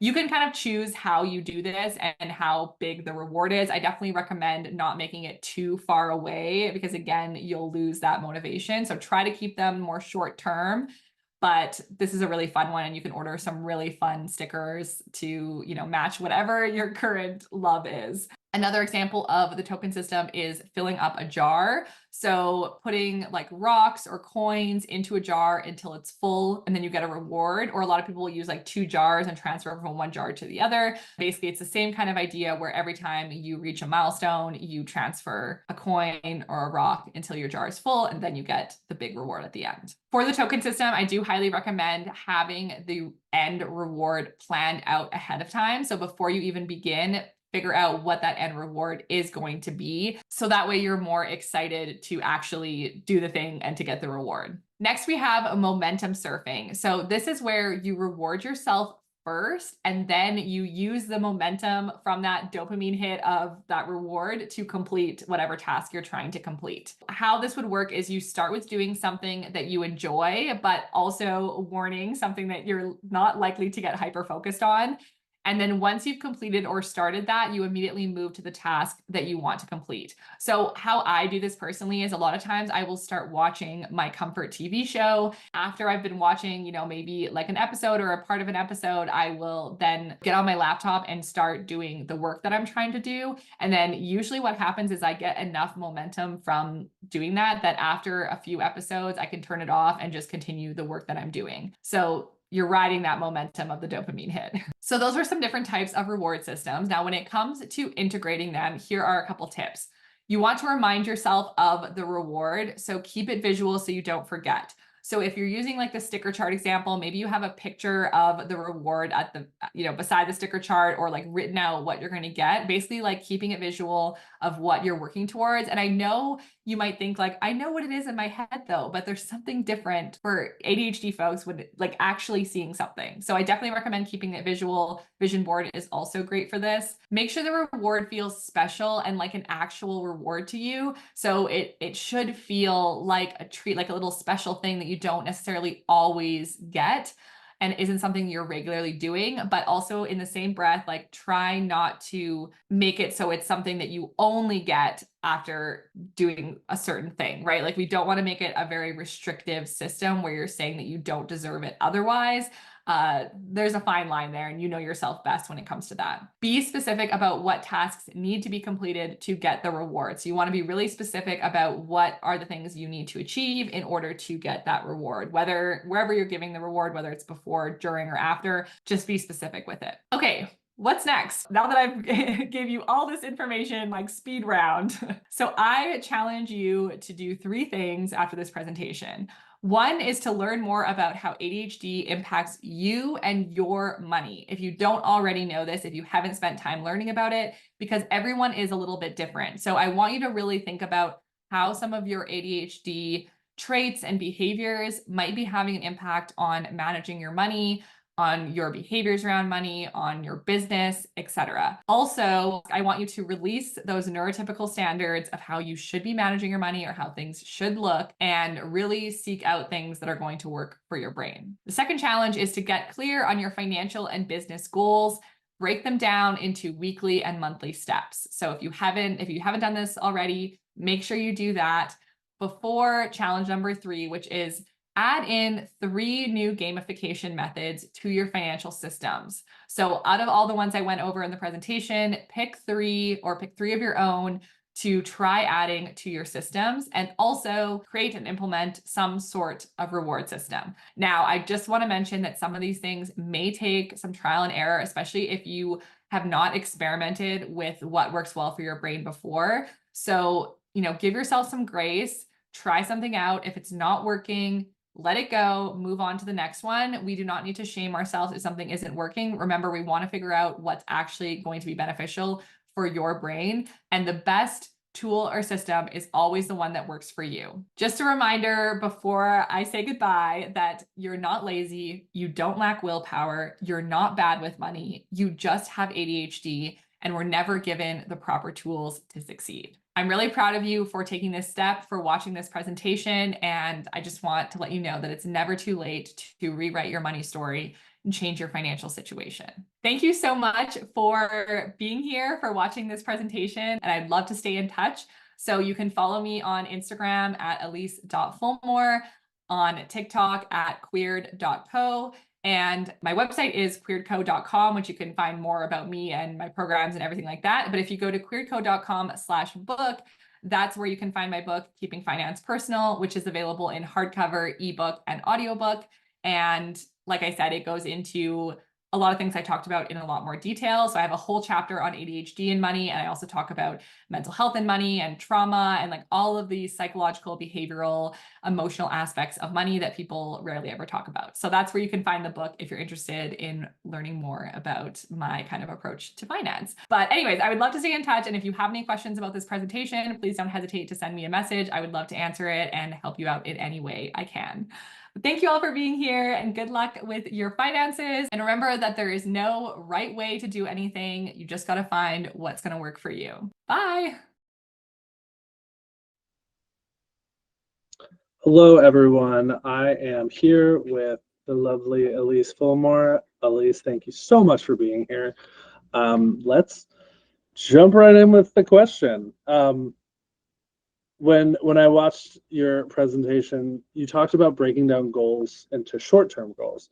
And I've heard a lot of ADHDers talk about this, but how can we keep the short-term goals realistic? I feel like we have these just like really big plans and we want to do more than we can. How do we make sure that we keep them in a place where we can actually achieve them? Yeah, so the first thing I would say is making sure that whenever you have a goal, especially a financial goal, whether it's like saving a certain amount of money or paying off a certain amount of debt, is to break that goal into the absolute smallest pieces that you possibly can. So I know, like, when we were talking before, you gave the example of if you have the goal of saving $10,000, breaking it down might be, oh, I'm going to save 5,000 or I'm going to save 1,000. But I want you to even go even further to like the smallest little tiny increments, but also think about the additional steps that you need to take. Like what other things you need to do to save money? Or does that mean like setting up an automatic transfer from your bank account to a savings account? Does it mean that you're picking up an extra shift at work to save that money? Like what are all of the individual steps? And a tool that's great for helping with this is Goblin Tools, which I'm sure some people are familiar with. I'm so glad you said that. It's my favorite. So good. So you can actually put in a task or put in your goal and you can ask it to break it down for you into smaller pieces. And you can keep doing that and keep doing that and keep doing that until you have little tiny baby steps. And then you can schedule out those baby steps. And what I would recommend around that is do an initial scheduling out, like take your best guess in terms of like, I think this will take me a day to do. I can do it then, you know, and then revisit it a few days later when you're not on like that dopamine high, because oftentimes when we're setting goals or planning, we actually are getting dopamine from doing that and we're feeling excited, which tends to lead to us like just really getting ahead of ourselves in terms of how much we can accomplish realistically. So revisiting it a few days later when you're not all hyped on the goal and saying, okay, is this still realistic to me? Or do I need to change things around? So yeah, that's something that I would suggest. That's so good too, because, you know, I think so often we look at when we're at our best, right? When we have that dopamine and that becomes our standard and we go like, oh, I should be able to be this excited all the time, and that's just not the case. And also Goblin Tools. I love Goblin Tools, even just to play around with it, right? Like I'm not even doing the stuff. I'm like, I wonder if I was gonna throw a party for myself, what's step one? Yes, really and there's also a time estimator on Goblin Tools where it'll help you estimate how long a task might take. So you can also use that for like. I don't even. Okay, is this new that they added that, or have I just been playing with the little like hot peppers? Yeah, they have like 6 different features. I actually just recently found that out too, because I was only using the breakdown one. But yeah, they have a lot of different things. Goblin.tools, you guys, it's really good. It's free on computer, and then you pay for it right on the App Store. I think I'm not 100%, but I just. I'm not sure. I always use it on the computer, or you can use it on your phone, like just on. Oh, on like the internet browser. Good stuff. Okay, there's. Something else too that I think comes up for a lot of ADHDers is finances tend to be this thing that we steer away from. And while it's good to kind of find what works for you and really explore that, I think what might be helpful is just one little tip or like a simple area someone could start with to make a habit that would make it easy for an ADHDer to stay on top of. So something like, you're like, hey, here's a quick way to start getting better at your finances. What would that be? Yeah, so I guess what I would say there is, what is the area of your finances that feels least scary and overwhelming? So whether that's like looking at your bank account, or your like spending, tracking your spending, or something to do with savings or debt, like it might all feel overwhelming, but which one feels the most approachable? Because that way you can start small with that and build some confidence, and then you start feeling more comfortable with that aspect, then you can kind of branch out. So there's lots of different options. If you're feeling like you might be able to track some expenses, there's a really good app that I like called Fortune City. And basically it's a gamified app. So every time you track an expense, you build like a little city, and it's super fun. So that's like a really easy way to start doing something, like start tracking and start like seeing where your money's going. But it's also a game, and it's something that you can do kind of on the go, on the bus commute, like wherever you are, just take a few minutes to do that. So that would definitely be one. Another one, if you struggle with looking at your bank account, that could also just be a step, is looking at your bank account a few times a week and just opening it up and like checking in with kind of where you're at there. Another thing would be setting up automations, and an easy place to start would be with savings. So setting up an automated transfer from your checking account to a savings account, and you can just literally start with $5, have like $5 a month go into that savings account, and then that's something that's happening in the background for you on autopilot. And again, another way to start like making steps without being too overwhelming. If you are feeling ready to like dive into something a little bit more, I do actually have a free financial audit and free spending tracker on my website. And that would be my recommendation with where to start, because it's very important to know what your numbers are right now before you can even think about making like a budget or a plan. And so when you're having like a good high energy, high dopamine day, maybe tackling one of those would be like the starting point in terms of like diving in a little bit more into the financial stuff. That's so amazing. It's funny, we Jay and I are moderating different talks here, and part of the reason that I was like, I want to moderate Ellyce is this is something that I think for me as an ADHD I've struggled with, because something I've learned, we don't really avoid tasks, we avoid how we feel about the tasks or the feelings that come up with the tasks. And a lot of times we have so much shame around money, right? It's this like scary thing, and finances and money and savings, and we hear so many shoulds our whole life. And so to hear, and especially watch your talk in the beginning talk about how most of the advice is neurotypical advice, and to hear someone to be able to make us feel less shame, and to like be able to come to and be like, I'm afraid to look at my bank account, and you'd be like, cool, let's figure out how to do it, is really awesome. So I want to say thank you for doing that for us as ADHDers, because it sucks. And and as if anybody can see, I'm sitting here writing down like almost everything she's saying. Like, I'm gonna go do this. I actually have something else to add about your previous question. Yeah. You just reminded me. I have that one like little quote in the presentation where I say, like, the key is not to force yourself to do anything, but to make everything something that you want to do. And I talked about like some gamification techniques you could do. So like the question you just asked, that would be a great thing to implement, is like, if you're looking for one step to get started, how can you make that one step more fun? And like, how do you gamify that it actually feels like, oh, I actually kind of want to do this, because it's either the task itself I made more exciting, or it's connected to something that I really enjoy doing. So yeah, that would be another thing that I would add to that. I like that. It's one of those things too. It's still going to be hard, right? It's just how do we make it less hard and a little bit more fun? Okay. talking about finances, with that also comes the other side of it, and I think another shame point for a lot of ADHDers, but spending. Do you have any tips for ADHDers when it comes to spending? Maybe it's, emotional spending, or it's having a habit of impulsive spending.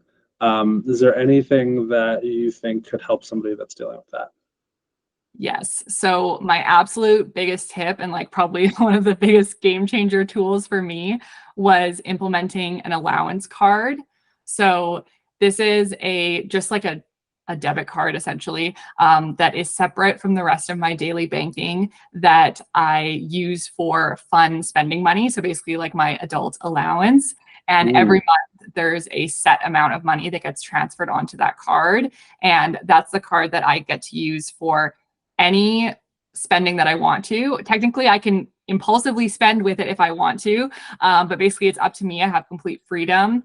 But the thing is that the money is like restricted in a way because I transfer that money on, and because it's separate from my other banking, it's not easy for me to like dip into my savings and transfer money onto it. So there's a bit of a barrier there.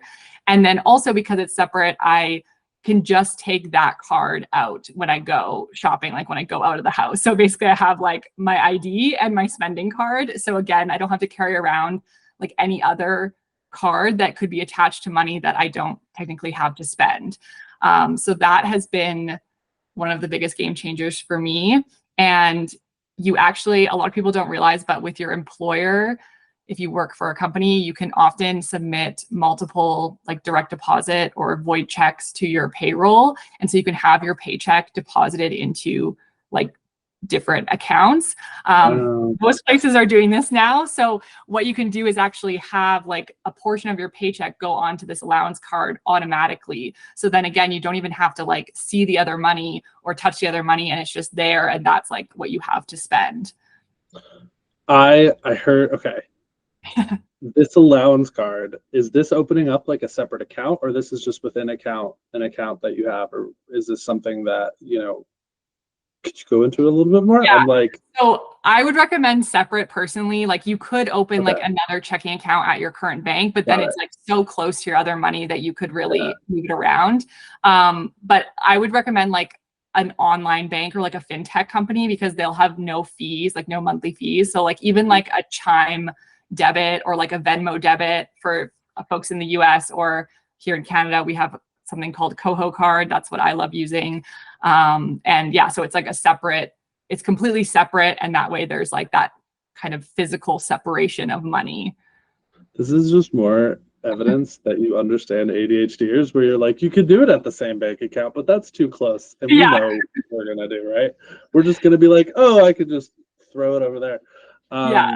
And then I have some more tips for please. I'm like writing it all down, and I'm probably just gonna have to just watch this again. Go ahead. So in terms of impulsive spending, I feel like there's kind of the short-term solutions, and then there's the long-term solutions. I won't really go into the long-term, but that really involves like understanding why you're impulse spending. Like, is it when you're like low on dopamine and want a dopamine hit? Is it when you're like understimulated? Is it when you're stressed? And like trying to understand like the habit behind that. But in the short term, what we can do is essentially create friction, like make it harder to actually impulsively spend. So things like removing apps off your phone, like that you tend to impulsively spend on. Like if you are a skip the dishes, DoorDash kind of impulsive spender, maybe you just delete the app.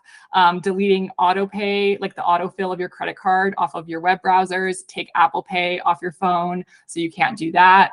Unsubscribing from marketing emails, unfollowing companies on social media or muting them that like post things that you want to buy, things like that. You can also do like this one's, it depends on who you are, if this is going to work for you, but some people, the like 24-hour cart rule works for them. So it's like putting in your cart for 24 hours. And then if you still want it, then you can buy it. But if you don't, then you don't. So that's like another friction. But it's like, yeah, I guess that one depends on whether or not you're the type of person who can wait the 24 hours. Totally. I think that can be helpful. I wouldn't say that it always works, but I think about how just even putting it in the cart kind of gives you that little dopamine hit of like, that felt good because I clicked the button and we like it. And then later on, when it's gone and the excitement's gone, you're like, oh, I don't really need this. But I've done that a few times, and that works really well. This is all really fantastic. Okay. This reminds me so much too of how a lot of great nutritionists talk about intuitive eating and like how to not restrict yourself completely around stuff. It's like that idea of, oh, I can't stop myself from eating ice cream every night. So I'm just gonna never have it anywhere. And then you go somewhere where it is and you can't resist, and so you get it. Right. Instead, it's just like let yourself have some. Like it's that idea of the impulsive spending, right? That's so it's very good. similar. Like the kind of like binge and restrict cycle is very similar with money as well. So yeah, definitely like allowing yourself to have fun money and to like indulge in that stuff. And even like something you can do is allow yourself to impulsively spend, but do it at like a dollar store, or do it at like the library where you're checking out free books, or like, you know, like things like that, where it's like a different way to get that same feeling, but it's not like breaking the bank.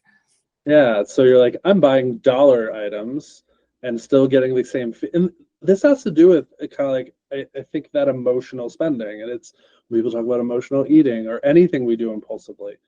That's so good. Of course, I didn't think to relate this to money because money scares the shit out of me.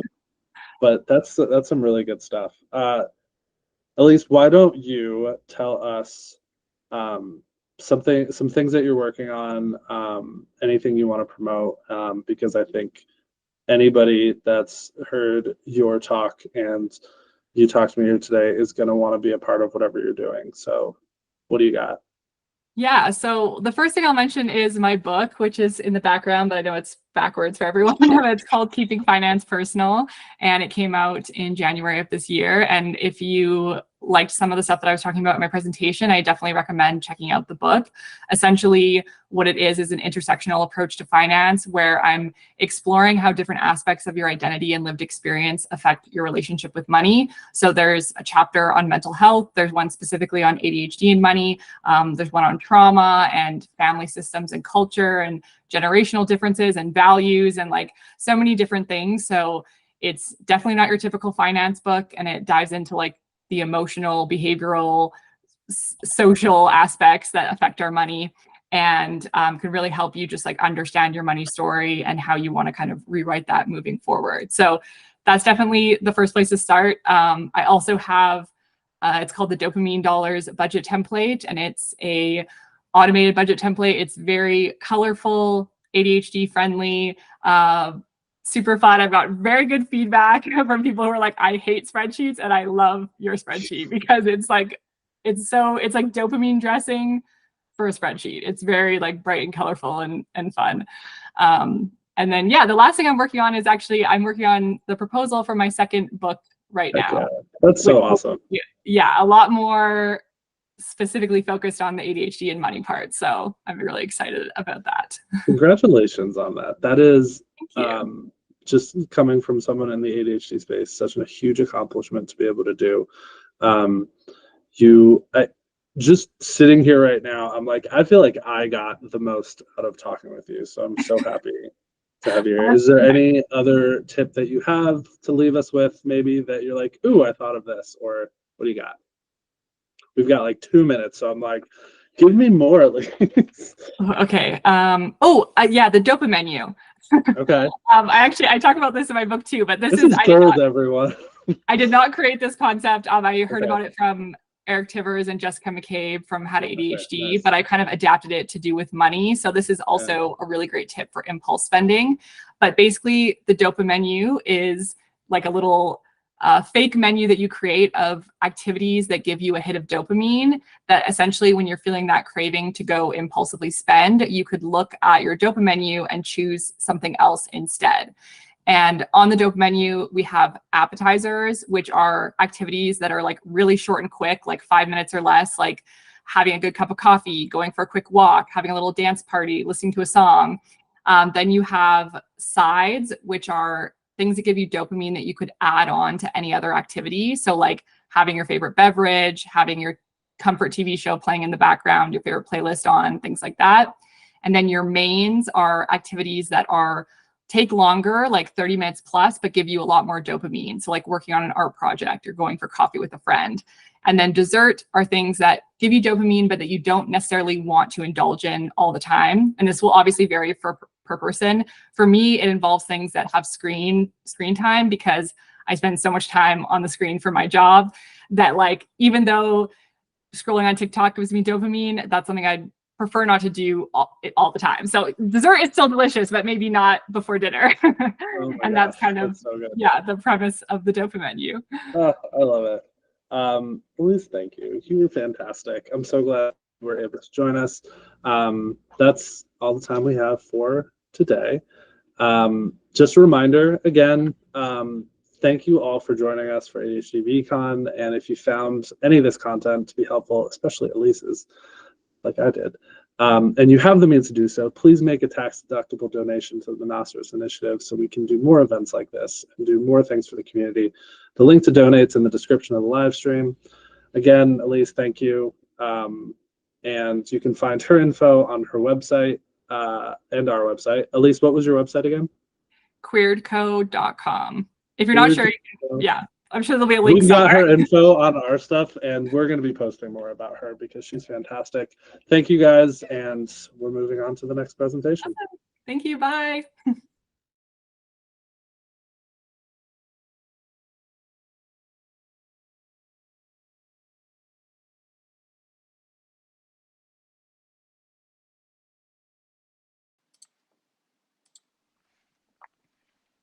Okay.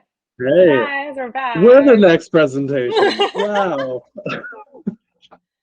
So, thank you for joining us for ADHDvCon. This is the last thing of the day, but we wanted to take this opportunity to announce our next Starboard ADHD collaboration cruise, number 4, which is, I would say it's so exciting for us. This is what we started with, right? We started with Starboard 2 years ago, less than 2 years ago even, right? Yeah, it was 1.5 years ago, actually. Yeah, and it really started with this idea of us wanting to get ADHD professionals together because we were seeing just so many people in their little cliques at the conference, or in their cohorts where it was just coaches or just content creators or just therapists or researchers, and we found that we were kind of all like running this race side by side instead of helping each other out for the betterment of the community. And our first idea was to bring something together where we could have fun.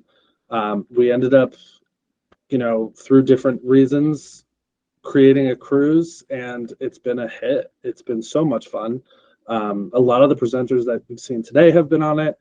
A lot of people have gotten a lot out of it by creating courses with others, collaborating together, and it's something that we feel really passionate about. We're so stoked to do it up with time. Yeah, and the challenge with things like conferences and other ADHD events is that, we're meeting a ton of people. Everyone's only getting essentially like a little elevator pitch about themselves, and then afterwards it's like, oh, I made all these new friends that I'm not going to see for another year. I didn't really get to spend a lot of time with them, and you know how it is with ADHD sometimes out of sight can be out of mind. And so having a longer event that is just really fun, everyone's just bonding with fun things to do, going to karaoke, having dinner together, hanging out at the pool, it makes it so that we can really get down to everything. We can really go into depth with who we are and get to know everyone on a personal level, and also know a lot about what everyone else is working on, what their strengths are, see if we can,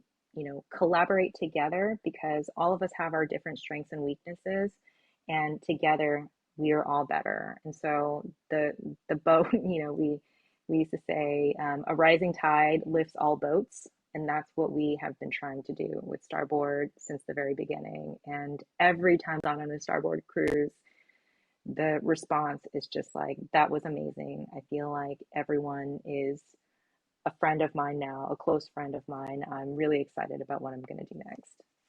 Yeah, I think in our profession and a lot of people that work in advocacy work, right, are working so isolated.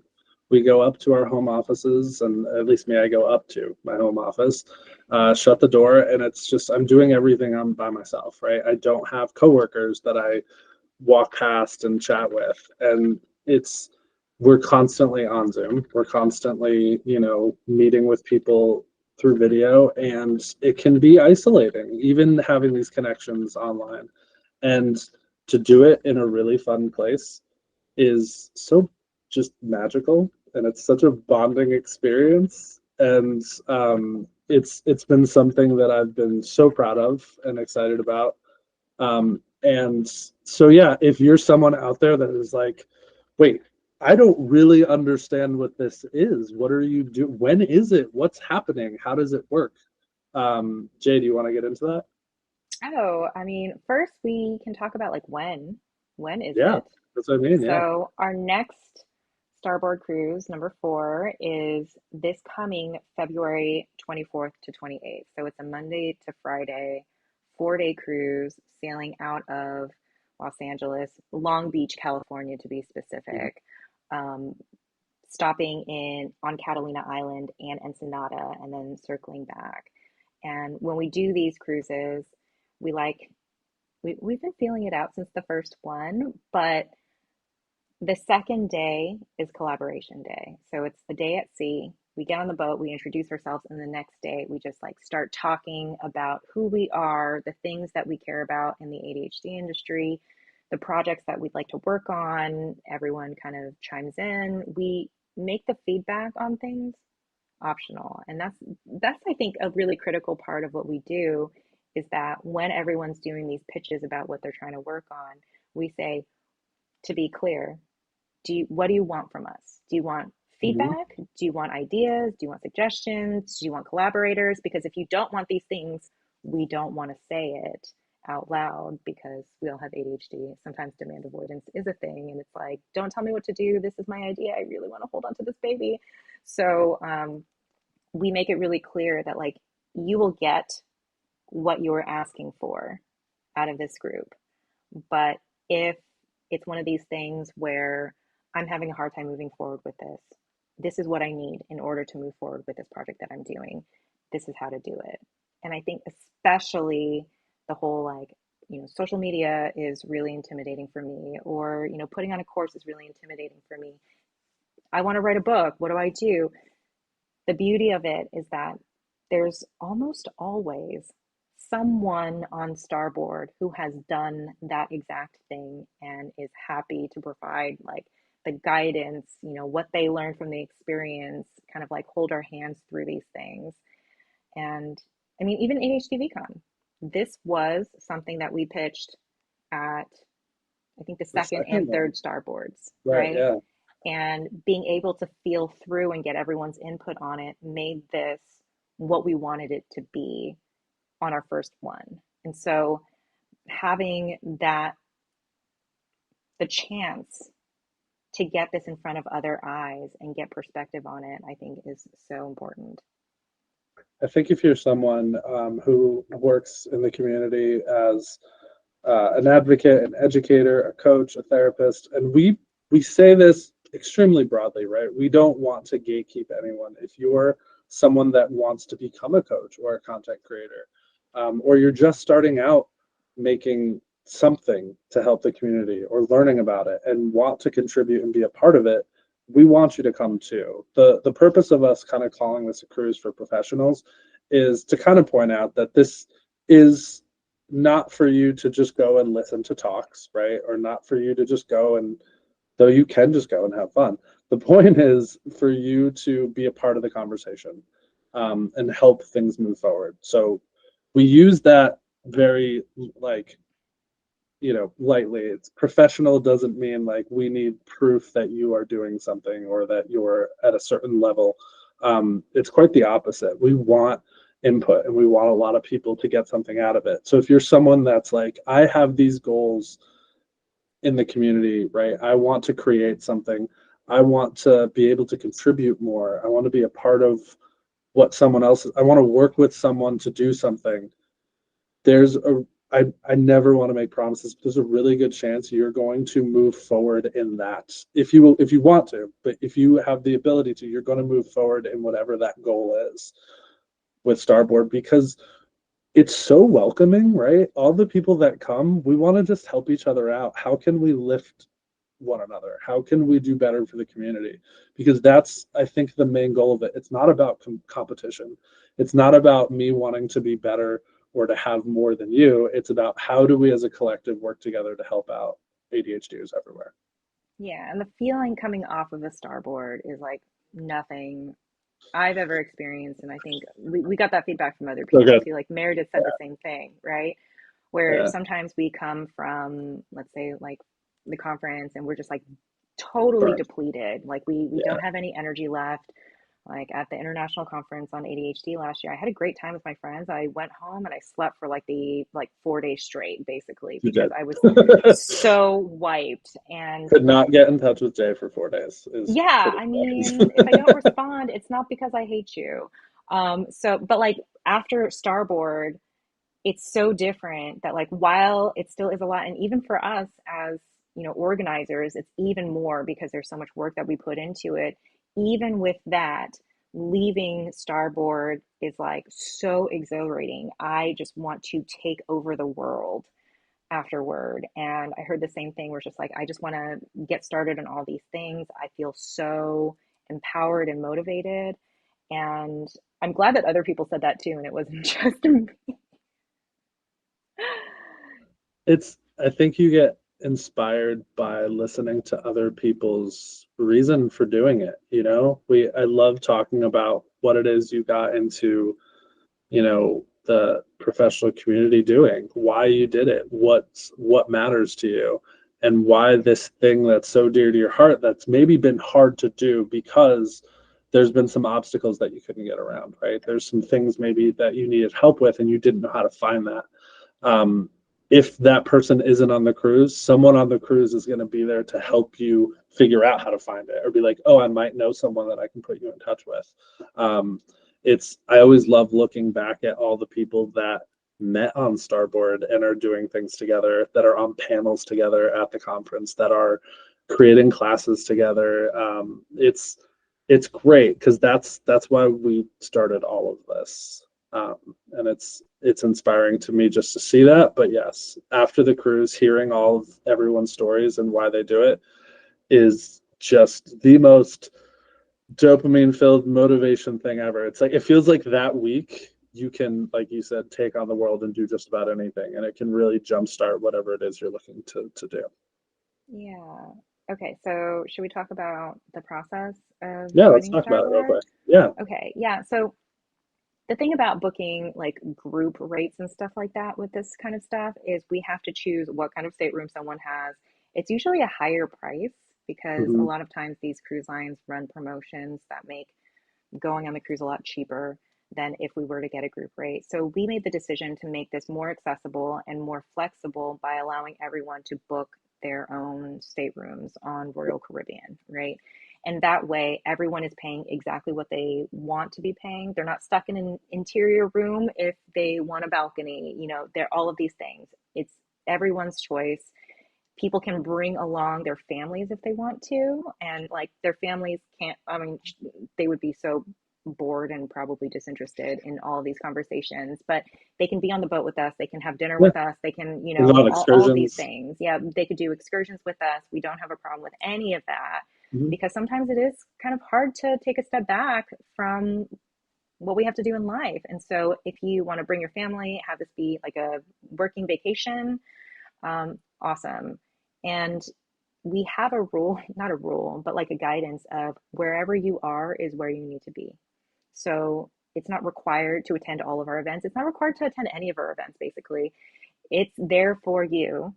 If you are not feeling it and you just want to sit at the pool by yourself or like lock yourself in your room, like go ahead and do that. We're not going to have a problem with any of that, right? But the process to register for Starboard is book your stateroom. You'll need to hold on to your stateroom like booking number, and that is part of registration. And that is just so we can grab that conference space that is really critical for us to get together and meet. But we do have conference space on the boat for us to meet together and to do all of our things together. So book your stateroom, register for Starboard, and you are all set. And yeah, the beautiful thing too is these steps are lined out so perfectly, thanks to Jay, on our website. So the process is very simple. You'd see step 1, book your stateroom. You go to Royal Caribbean or whatever site you want to use. And they're relatively cheap, especially right now. They do change. So if you go and grab that, you grab your stateroom, you click on the next step, you purchase your registration ticket for Starboard, and you're good to go. We'll see you in February, right? Yeah. February 24th to 28th. We are doing an early bird special right now. So if this is something that you can swing and it sounds like you want to be a part of it and you have the time and space and nothing's planned at that time, now is the time to register. We're obviously always here for questions, and you can shoot us an email with any of that. But yeah, it really is a little bit of the early bird gets the worm this time, to get some discount for it. But yeah. Yeah, so for the next 2 weeks, you can get $50 off of registration. So $150 instead of $200. That ends in 2 weeks though, so get on it as quickly as possible. You do not need to use Royal Caribbean to book it. You can use any sort of travel agency that you want. We just need to have your booking ID number. But if you want it to be easier, we do have that link on our website for you to go directly there to book through Royal Caribbean. If anyone has any questions about anything, you can go ahead and shoot us an email at monocerosinitiative@gmail.com. Otherwise, we hope to see you there. Really excited about Starboard 4. Awesome. Thanks, guys. Okay. Well, thank you so much for everyone who joined us for ADHDvCon today. Just another reminder that if you found this to be helpful and have the means to do so, please give us a tax-deductible donation to the Monoceros Initiative so we can put on more events like this. The link to donate and the link to find out more about Starboard and the link to our website are all on the description of the live stream. Thank you so much, and we will see you tomorrow for day 3. See you guys. Bye.